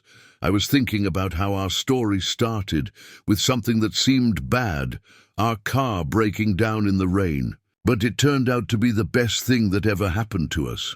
"That's true," Marcus agreed. "And I was thinking that maybe that's how the best stories work. They start with something scary or hard, but then love finds a way to make everything better than it was before." Elena reached over to take Bella's hand. "Is that what you think happened to our family?" "I think love found us when we needed it most," Bella said with the matter-of-fact wisdom that continued to amaze the adults in her life. "And now love is giving us a baby to make our family even more complete." "What do you think the baby will be like?" Marcus asked. Bella considered this question seriously. "I think the baby will be lucky because they'll be born into a family that already knows how to love people no matter what. And I think they'll be happy because they'll have many people to take care of them." "And what about you? How do you feel about being a big sister again?" "I think I'm going to be really good at it," Bella replied with quiet confidence. "I've been practicing with Mr. Hopscotch, and I've learned a lot about taking care of people by watching how you and Mama take care of all of us." As Marcus held this remarkable child who had changed his life so completely, watching Eleanor's face glow with contentment in the porch light, he understood that their story was still being written. There would be new challenges ahead. Sleepless nights with a newborn, the logistics of managing 5 children, the ongoing work of nurturing relationships and building a life together. But there would also be first smiles and first steps, birthday parties and family traditions, quiet moments like this one where love felt as solid and reliable as the ground beneath their feet. "I love you both so much," Marcus said quietly, encompassing Elena and Bella and the promise of the baby to come. "We love you too, Daddy Marcus," Bella replied, and the title that had once felt tentative now carried the weight of absolute belonging. As they sat together in the gathering darkness, Marcus reflected on the truth that Bella had articulated so perfectly. The best stories often begin with something that seems like an ending: a car breaking down, a family stranded in the rain, a single father who stopped to help. But sometimes, if you're very lucky and very brave, those seeming endings turn out to be the beginning of something more beautiful than you ever dared to imagine. Their story had started with a little girl who saw love where others might only see logistics. And now, as their family prepared to grow once again, Marcus knew that same little girl would help teach their new baby the most important lesson of all: that families aren't just the people you're born to, but the people who choose to love you, and whom you choose to love back. In the end, that was the only truth that really mattered. 3 years had passed since the baby announcement, and the Thompson-Rodriguez household had evolved into something that defied conventional categorization. Little Isabel, named after Bella, who had insisted the baby needed a name that connected her to the family's history, was now 2 years old and had brought her own unique energy to their already dynamic home. The house itself had undergone major renovations to accommodate their growing family. What had once been Marcus's home office was now Isabel's nursery, decorated with the collaborative artistic efforts of all her older siblings. Marcus had converted the garage into a new workspace, creating a studio that doubled as a homework center and project area for the children's increasingly ambitious creative endeavors. On this particular Saturday morning in October, Marcus found himself in the unusual position of being the only adult awake in a house containing 6 children. Elena had come down with the flu and was sleeping off a fever, leaving Marcus to orchestrate the weekend routine that had become a carefully choreographed ballet of activities, meals, and logistics. Bella, now 8, and having fully grown into her role as the family's unofficial coordinator, appeared in the kitchen at 7:30 sharp, already dressed and carrying a handwritten list. "Good morning, Daddy Marcus," she said, settling at the kitchen island with the businesslike demeanor that had become her trademark. "I made a plan for today since Mama is sick." Marcus poured himself coffee while examining Bella's list, which was written in her careful cursive and included items like Isabel's breakfast, no crusts on toast, and Sophie's soccer practice at 11 nor remember cleats. "This is very thorough," Marcus observed.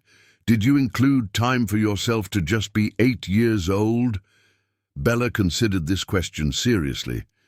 "I put down reading time with Mr. Hopscotch from 2 to 3. Is that enough time for an 8-year-old? "It's a good start," Marcus replied, marveling at how this child continued to balance wisdom beyond her years with moments of pure childhood innocence. The morning unfolded according to Bella's schedule with remarkable precision. Alex, now 13, and navigating the complex social hierarchies of middle school, helped get Dylan ready for his soccer game while maintaining the carefully cultivated air of teenage independence. Sophie, 10 and increasingly confident, managed Isabel's breakfast while simultaneously practicing piano scales. Dylan, 11, and having grown into the role of middle child with characteristic good humor, entertained Isabel with an elaborate puppet show using kitchen utensils, while Marcus prepared lunches for the various activities planned throughout the day.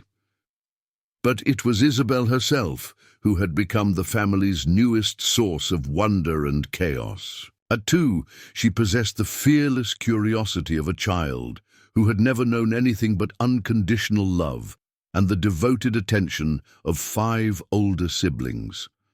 She moved through their home with the confidence of someone who knew she belonged everywhere and was welcome anywhere. "Dada, up," she demanded, reaching toward Marcus with the imperious expectation of someone accustomed to immediate compliance. Marcus lifted her onto his hip, where she immediately began her morning ritual of patting his face and naming each family member she could see. "Alex, Dylan, Sophie, Bella," she announced with satisfaction, as if confirming that everyone was present and accounted for. "And what about Mama?" Marcus asked, as he did every morning. "Mama sleeping," Isabel replied matter-of-factly. "Mama has always.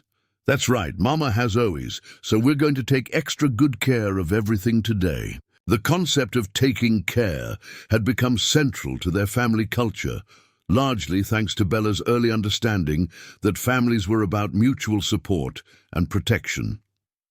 Each child had learned to contribute according to their abilities, creating a household where responsibility was shared and no one person carried the full burden of maintaining their complex life. As they prepared to leave for Dylan's soccer game, Marcus reflected on how dramatically different his Saturdays had become. 3 years ago, a sick Elena would have meant a major disruption to their plans. Now the family operated like a well-oiled machine where everyone understood their role and could adapt when circumstances required flexibility. The soccer game provided Marcus with an opportunity to observe how their family dynamics played out in public settings. Alex had reached the age where being seen with younger siblings required careful navigation of social expectations, but Marcus noticed that he still positioned himself protectively near Isabel whenever strangers approached. Sophie had appointed herself as Isabel's entertainment director, creating elaborate games with grass and leaves that kept the toddler engaged while Dylan played. Bella, meanwhile, had struck up a conversation with another family whose youngest child seemed overwhelmed by the crowd and noise of the game. "My little sister used to get scared at loud places too," Marcus overheard Bella telling the concerned mother. "Sometimes it helps if you let them hold something that smells like home." The advice was offered with such genuine concern and practical wisdom that the other mother looked genuinely grateful. Marcus watched as Bella helped the anxious child find a comfortable spot on the bleachers and shared her snacks with him, demonstrating the same intuitive understanding of what people needed that had characterized her since their first meeting. After the game, they stopped for ice cream, a tradition that had evolved from Dylan's post-game celebrations into a family ritual that everyone looked forward to. Isabel's approach to ice cream involved more artistic expression than actual consumption, and Marcus found himself with a toddler covered in chocolate and 5 older children debating the merits of various flavors with the intensity of food critics. "Daddy." "Marcus," Bella said as they walked back to the car. "Can I ask you something important?" "Always," Marcus replied, shifting Isabel to his other arm while fishing for his keys. "Do you think Mama wishes we were a smaller family? Like, easier to take care of?" The question caught Marcus off guard, both for its insight and for the underlying concern it revealed. "What makes you ask that, sweetheart?" "Sometimes when she's tired or sick, I see her looking at all of us like she's trying to figure out how to do everything she needs to do," Bella explained. "And I wonder if she thinks life would be simpler if there weren't so many of us to worry about." Marcus stopped walking and crouched down to Bella's eye level, a gesture that had become automatic. Whenever she raised something important, Isabel, still in his arms, reached out to pat Bella's cheek with a sticky hand. "Bella, do you remember what Mama told you when Isabel was born? About how love doesn't get divided, it just grows bigger?" "Yes. The same thing is true about families. Yes, it's more work to take care of 6 children than it would be to take care of 1 or 2. But it's also more joy, more laughter, more love, and more help when someone needs it. Mama doesn't look at all of you and wish there were fewer of you. She looks at all of you and feels amazed that she gets to be the mother of such incredible kids." Bella nodded slowly, processing this explanation with her characteristic thoroughness. "So, when she looks worried, it's not because she doesn't want us? When she looks worried, it's because she loves you all so much that she wants to make sure she's doing everything right. That's what good mothers do. They worry because they care. And what do good families do when the mother is worried?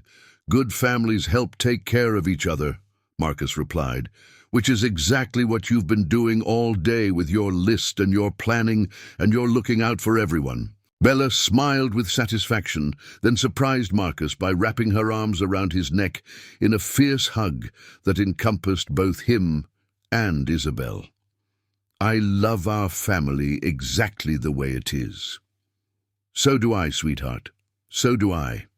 The afternoon continued, with Sophie's soccer practice, where Isabel's attempts to join the game created entertainment for spectators and mild chaos for the coaches. Alex retreated to his phone during the practice, but Marcus noticed that he still kept one eye on his younger siblings and was quick to intervene when Isabel got too close to the action.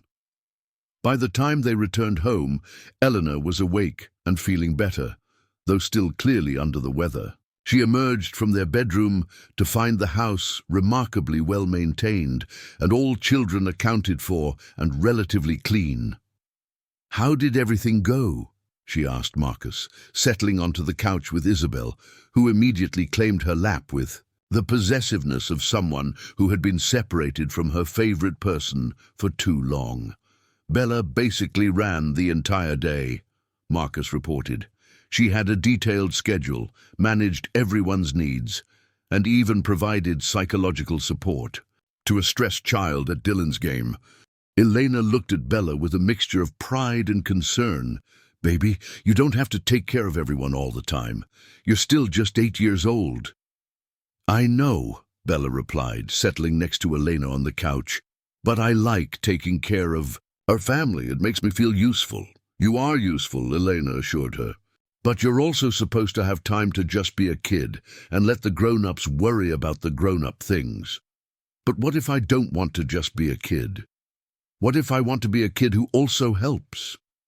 It was such a quintessentially Bella response, practical, thoughtful, and revealing a maturity that both impressed and worried her parents. Eleanor and Marcus exchanged a look over the children's heads, the kind of wordless communication that had developed between them over years of shared parenting decisions. "How about this?" Marcus suggested. "You can keep being helpful, but we're also going to make sure you have plenty of time for things that are just for fun." "Deal?" "Deal," Bella agreed. "Can we start with family movie night?" The evening that followed was exactly the kind of controlled chaos that had become their family's signature. Isabel fell asleep during the opening credits, curled against Elena's side. Sophie and Dylan engaged in ongoing commentary about the movie's plot inconsistencies. Alex maintained his teenage distance, but still participated in the group discussion about which snacks to share, and Bella, as always, positioned herself where she could observe everyone, making sure that the family dynamics were functioning smoothly and that no one was left out of the collective experience. As Marcus tucked each child into bed that night, a process that took nearly an hour and involved multiple stories, drinks, of water, and discussions of the next day's plans, he found himself reflecting on how their family had evolved beyond anything he could have imagined. When he finally made it to Bella's room, she was already in her pajamas, but still awake. "Mr. Hopscotch propped against her pillow. "Thank you for today," Marcus said, sitting on the edge of her bed. "You were an amazing helper." "Daddy Marcus, can I tell you a secret?" "Always."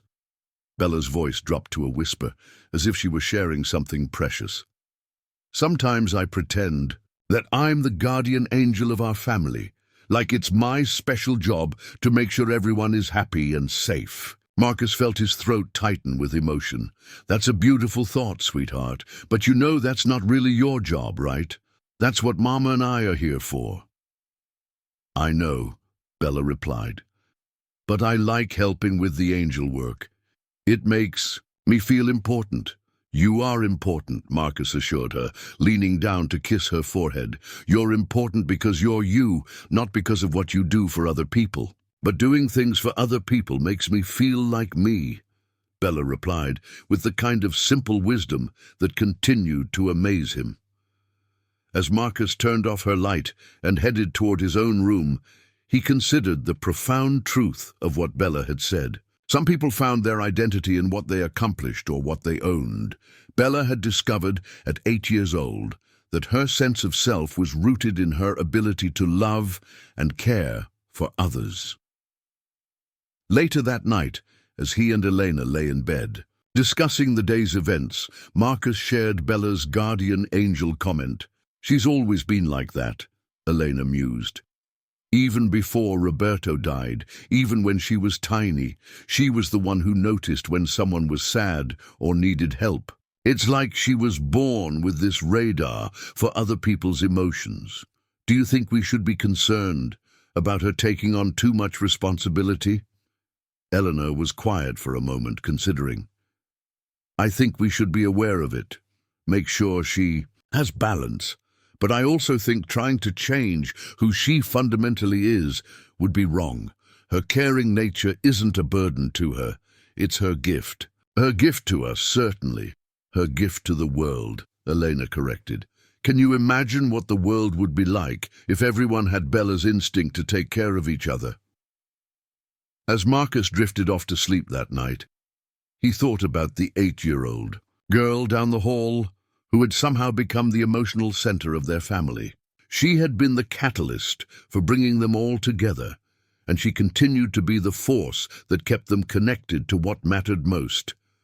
Tomorrow would bring new challenges, school projects and work deadlines, sibling disputes and household maintenance, the endless logistics of managing 6 children and 2 careers. But it would also bring moments of unexpected joy, quiet conversations that revealed new depths in familiar relationships, and the ongoing miracle of watching their children grow into the people they were meant to become. And through it all, Bella would be there, observing, caring, making sure that love found its way to everyone who needed it, just as she had been doing since that first rainy night when she had looked at a stranger with those serious dark eyes and somehow known that he was meant to be part of their story. Some guardian angels, Marcus reflected, came in very small packages. The call came on a Wednesday afternoon in November, while Marcus was reviewing quarterly reports in his converted garage office, and the older children were scattered between homework and after-school activities. Elena answered the phone in the kitchen, where she was supervising Isabel's attempt to help with dinner preparation, a process that involved more flour on the floor than in the mixing bowl. Marcus didn't think much of it initially. Elena received calls throughout the day related to her work at the non-profit, and he'd learned to distinguish between routine business conversations and something more serious by the tone of her voice. This call, however, made him look up from his computer when Elena's responses shifted from professional courtesy to something closer to shock. "Yes, this is Elena Rodriguez," he heard her say. "I'm sorry. Could you repeat that?" "Roberto's life insurance policy?" Marcus saved his work and walked toward the kitchen, arriving to find Eleanor gripping the phone with white knuckles, while Isabel continued her enthusiastic destruction of what had been intended as cookies. "I understand," Eleanor was saying. "Yes, we can meet tomorrow morning. Thank you for calling." She hung up and stood motionless for a moment, staring at the phone as if it might provide additional explanation for what she'd just heard. "Oh, what was that about?" Marcus asked gently. "Roberto's life insurance company. Apparently there was a policy I didn't know about, something through a union benefit that got lost in the paperwork after he died. They've been trying to locate me for 3 years. Eleanor's voice carried a mixture of confusion and something that sounded like disbelief. "They want to meet tomorrow to discuss a settlement." Marcus felt a strange combination of hope and apprehension. Any financial relief would be welcome. Managing a household of 6 children on their combined salaries required careful budgeting and occasional creative problem-solving. But the timing felt significant in ways he couldn't quite articulate. They had been discussing the possibility of moving to a larger house, something with enough bedrooms that the children wouldn't have to share quite so intimately, and with a yard better suited to their active lifestyle. Elena had also been talking about pursuing a master's degree that would advance her career and allow her to have greater impact in her field. Both dreams had been shelved as impractical given their current financial situation. The meeting the next morning took place at a downtown law office that specialized in insurance settlements. Marcus took the day off to accompany Elena, leaving Bella in charge of Isabel with the backup support of Alex and Sophie, an arrangement that had become routine when both parents needed to be away. The attorney, a middle-aged woman named Patricia Chen, greeted them with the kind of professional warmth that suggested she understood the emotional complexity of these situations. "Mrs. Rodriguez, I want to start by apologizing for how long this has taken to reach you," she began. "There were some administrative complications related to the policy, and unfortunately, it took our investigation team this long to track down the correct contact information." Elena nodded, still appearing somewhat stunned by the entire situation. "Can you tell me about the policy? Roberto never mentioned it to me." "It was established through his union membership, with automatic enrollment, for all married members with children. The premiums were deducted directly from his paychecks, which is probably why it wasn't prominently featured in your regular insurance discussions. Patricia opened a thick folder and pulled out several documents. The policy has been accumulating in value for the 7 years your husband was enrolled, plus the 3 years since his death. With the settlement interest and accumulated benefits, the total payout comes to $437,000. The number hung in the air like something too large to fully comprehend. Marcus felt Elena's hand find his under the table, her grip tight with shock. "I'm sorry, could you repeat that number?" Elena asked. $437,000. After taxes and processing fees, you should receive approximately $380,000. The meeting continued for another hour, with discussions of processing timelines, tax implications, and the various options for receiving the funds. But Marcus found himself only partially present for the technical details. Instead, he was watching Elena's face as she processed this unexpected gift from her first husband, a man whose death had left her struggling financially and emotionally, but who had somehow managed to provide for his family even years after his passing.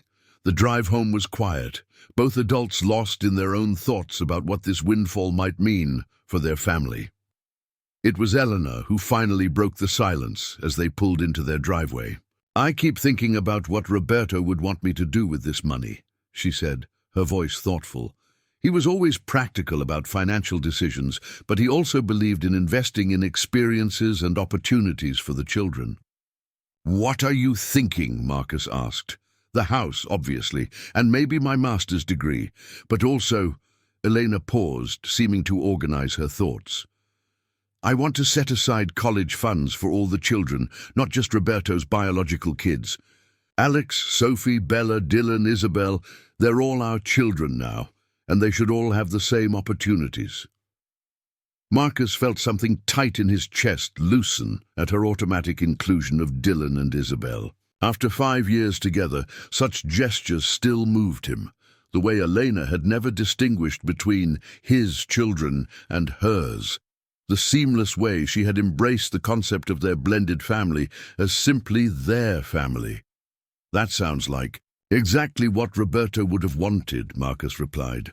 They found their house in a state of controlled chaos that was reassuring in its normalcy. Bella had indeed managed Isabel successfully, though there was evidence of creative problem-solving throughout the living room. Alex was helping Sophie with a science project that involved what appeared to be half the contents of their kitchen cabinets. Dylan was practicing piano with the determined concentration of someone who knew his lesson was approaching. "How did the meeting go?" Bella asked immediately, appearing at Elena's side with the perceptive timing that had become her signature. Elena crouched down to Bella's level, taking her hands in the gesture she used for important conversations. "Do you remember how I told you that sometimes good things come from sad things?" Bella nodded seriously. "Daddy Roberto had a special savings account that we didn't know about.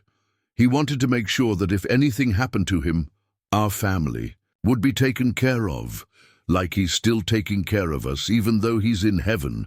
"Exactly like that," Elena confirmed, and Marcus could see tears forming in her eyes.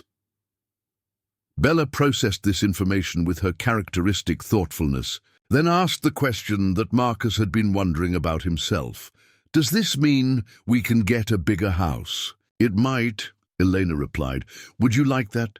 "I would like Isabel to have her own room," Bella said after careful consideration. "And maybe a yard where we could have a garden, but mostly I would like us all to stay together."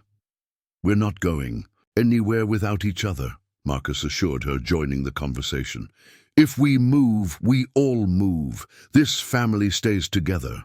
The conversation that followed, once all the children had been gathered and age-appropriate explanations provided, revealed both the practical dreams and deeper values that had shaped their family over the years. Alex immediately began researching neighborhoods with better schools and youth sports programs. Sophie wondered if they could find a house with a room that could be converted into an art studio. Dylan asked if they could get a dog, a request that had been gently deflected for years due to space constraints. But it was Isabel's contribution that provided the most insight into their family dynamics.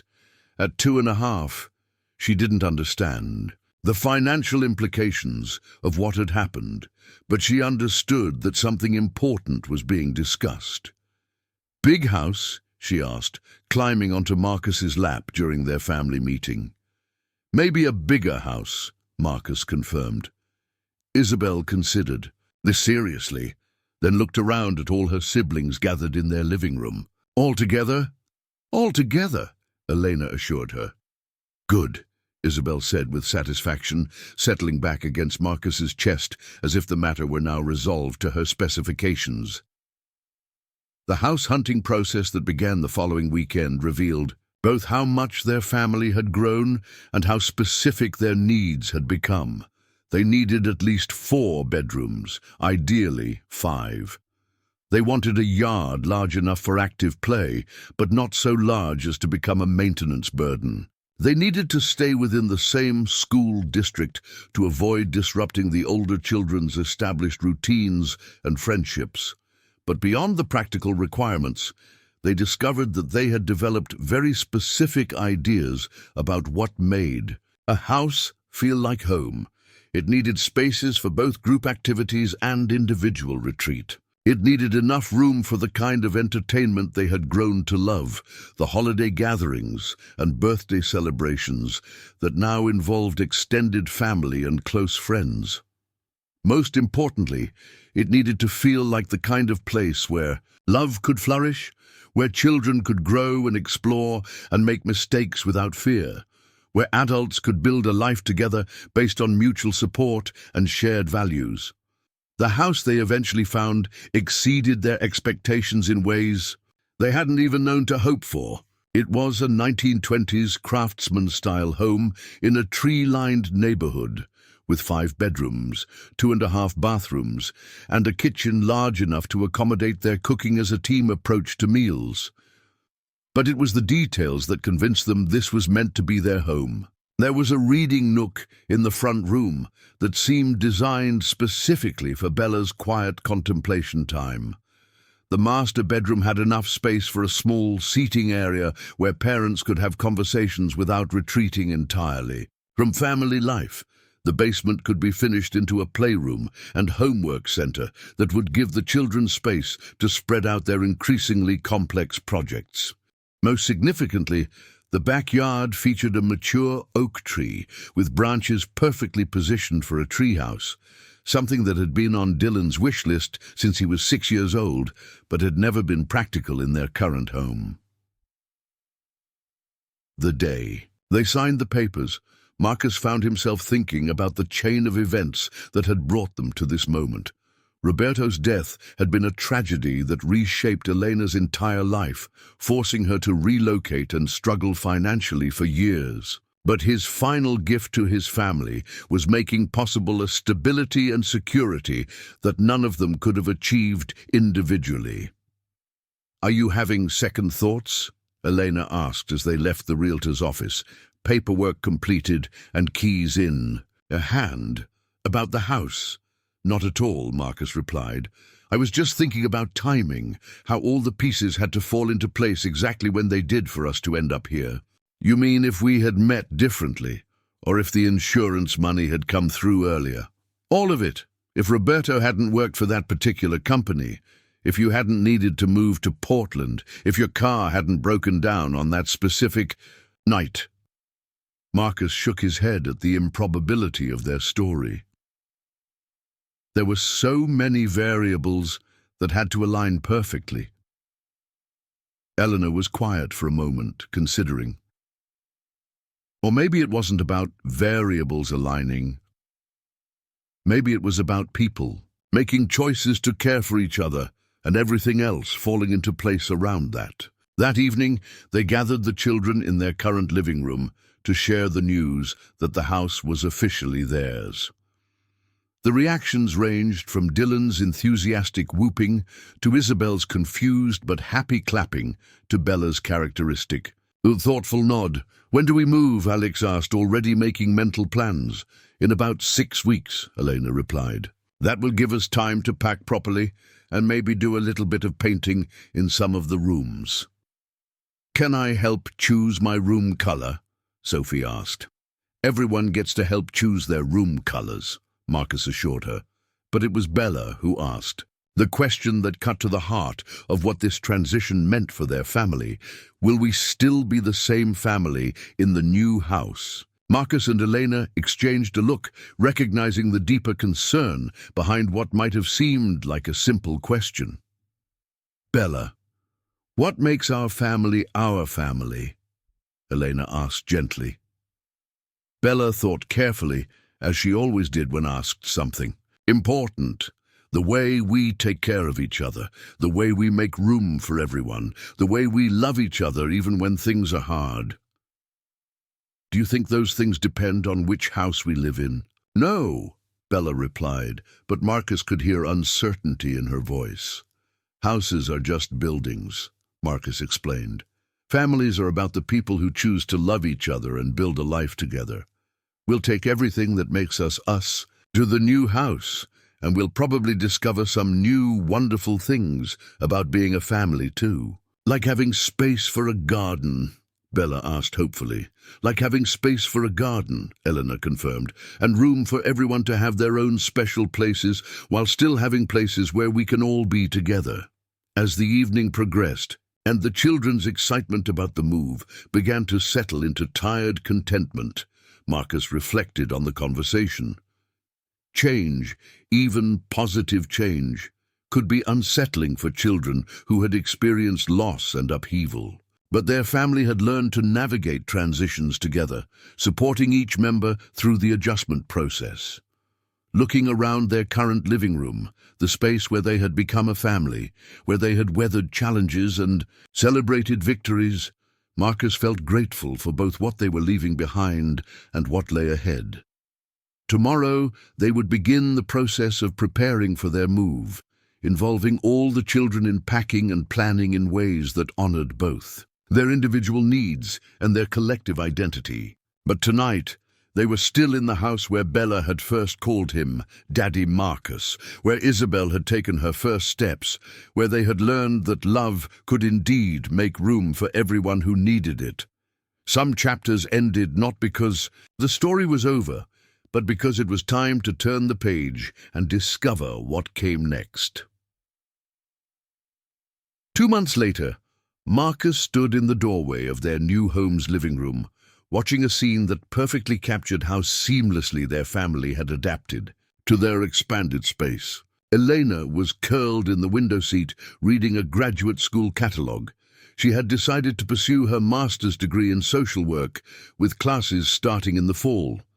Isabel was building an elaborate tower with blocks on the hardwood floor, her tongue poking out in concentration. The older children were scattered throughout the house in ways that wouldn't have been possible in their previous home. Alex was in the basement, which they had converted into a study and recreation area, working on a robotics project with Dylan. Sophie had claimed the sun porch as her art studio, where the afternoon light perfectly illuminated her latest painting.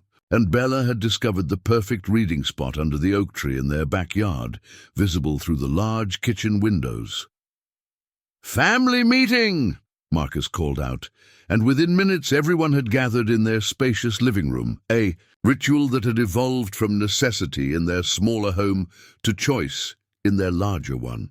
"I have some news to share," Marcus began, settling into the armchair that had become his designated spot for important announcements.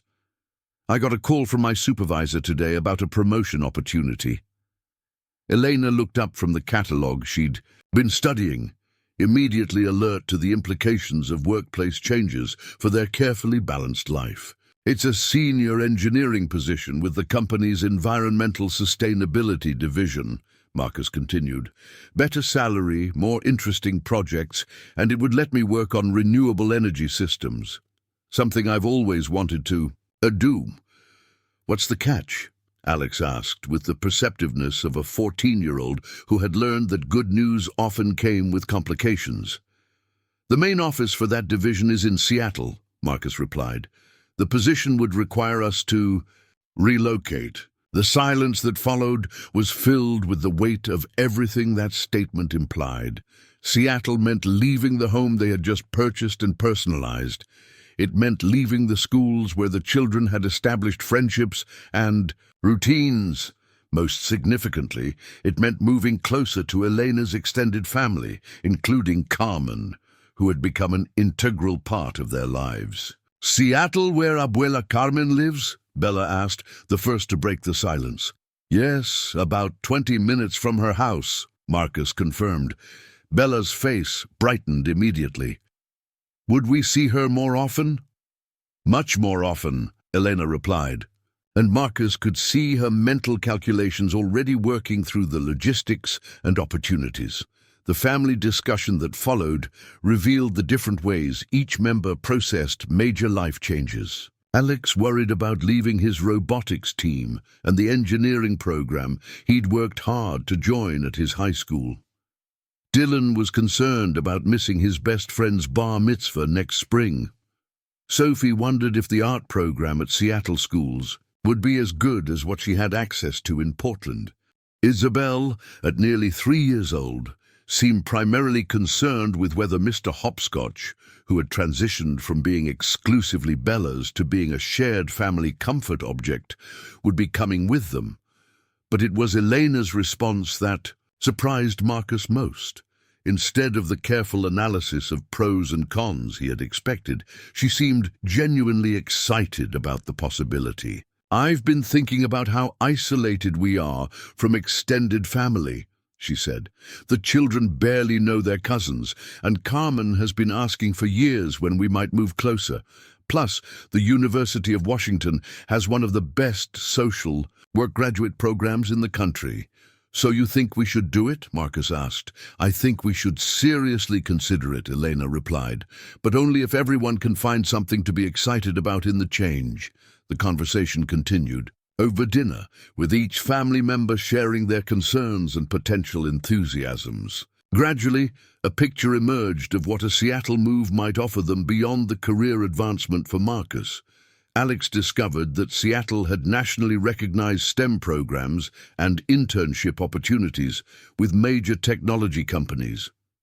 Dylan learned that Seattle had more youth soccer leagues and better facilities for the competitive level he was reaching. Sophie was thrilled to discover that Seattle had multiple art museums and a thriving community arts scene.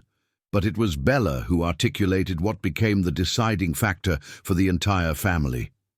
"If we moved to Seattle," she said during dessert, "would we still be together every day?"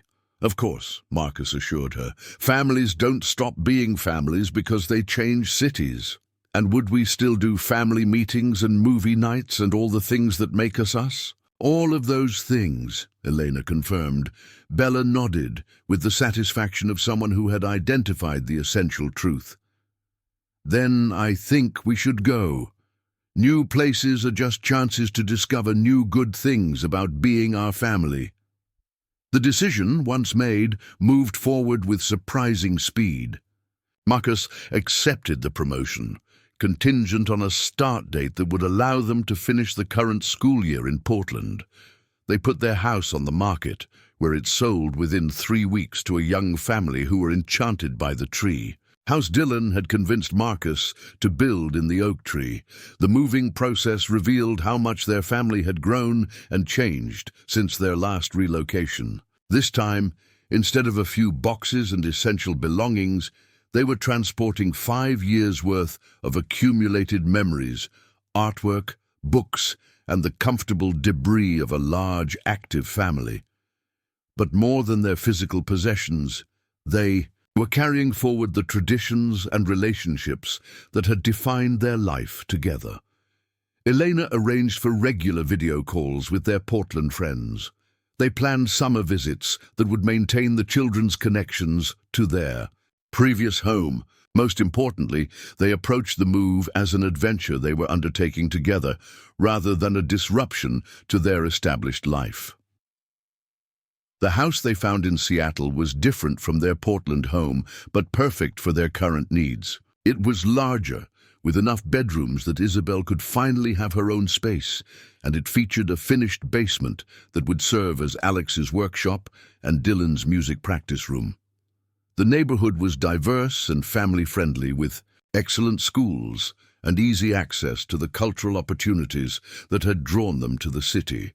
But the most significant change was the proximity to Carmen and Elena's extended family. Within weeks of their arrival, Sunday dinners at Abuela's house had become a cherished tradition, and the children were developing relationships with cousins they had previously seen only during holidays. On a Sunday evening in late summer, 6 months after their move to Seattle, Marcus found himself in their new backyard, watching their family adapt to yet another change. Elena was inside, helping Carmen teach Isabel and Sophie how to make empanadas, their voices mixing Spanish and English in the musical way that had become the soundtrack of their expanded family life. Alex was showing his Seattle cousin how to program a robot, both boys entirely absorbed in the technical challenges. Dylan was playing guitar for a small audience of relatives who appreciated his growing musical skills, and Bella was doing what she had always done, moving between groups, making sure everyone felt included, offering quiet support wherever it was needed, and serving as the emotional compass that kept their family oriented toward what mattered most. "Daddy Marcus," she said, appearing at his side as the evening light began to fade, "can I tell you something?" "Always," Marcus replied, and meant it. "I was thinking about our story today," Bella said, settling beside him on the porch steps. "About how it started when our car broke down and you stopped to help us. What about it? I was thinking that maybe that wasn't really the beginning of our story. Maybe that was just when our story became visible." Marcus looked down at this 10-year-old philosopher who continued to amaze him with her insights. "What do you mean?" "I think maybe we were always supposed to be a family, and everything that happened before. Daddy Roberto dying, Mama having to move, your wife going to heaven, you and Dylan being lonely. Maybe all of that was just life getting us ready to find each other." "That's a beautiful way to think about it," Marcus replied, his voice thick with emotion. "And I think maybe our story isn't about what happened to us," Bella continued. "I think it's about what we chose to do when we found each other. We chose to be brave enough to love people even when it was scary. We chose to make room for everyone. We chose to keep choosing each other even when things changed." As if summoned by the profundity of the moment, Eleanor appeared in the doorway, Isabel balanced on her hip, and the rest of their family gradually gathered on the porch to watch the sunset paint the Seattle sky in shades of pink and gold. "What are you two talking about so seriously?" Elena asked, settling beside Marcus with the ease of someone completely comfortable in her place.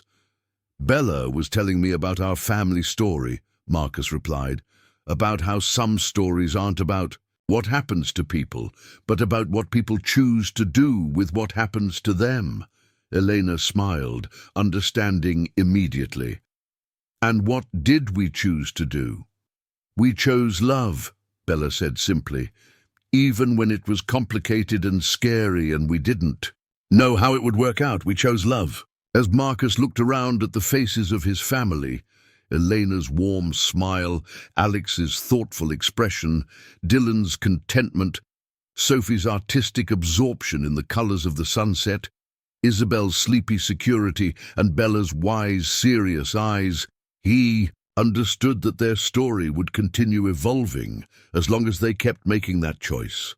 Cities might change, houses might be bought and sold, children would grow up and create families of their own. But the foundation they had built together, the decision to love courageously and inclusively, to make room for everyone who needed it, to choose each other again and again, that foundation was portable and permanent.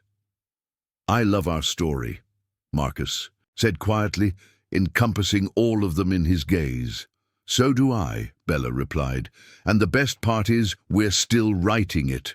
As the stars began to appear over Seattle and their family prepared to move inside for the evening routines that had anchored their life together for 6 years, Marcus reflected on the truth of Bella's observation. Their story wasn't finished. It was simply entering its next chapter, and whatever that chapter held, they would write it together with the same courage and love that had transformed a broken-down car on a rainy highway into the foundation of a family that had room for everyone. Up next, you've got 2 more standout stories right on your screen. If this one hits the mark, you won't want to pass these up. Just click and check them out. And don't forget to subscribe and turn on the notification bell so you don't miss any upload from us.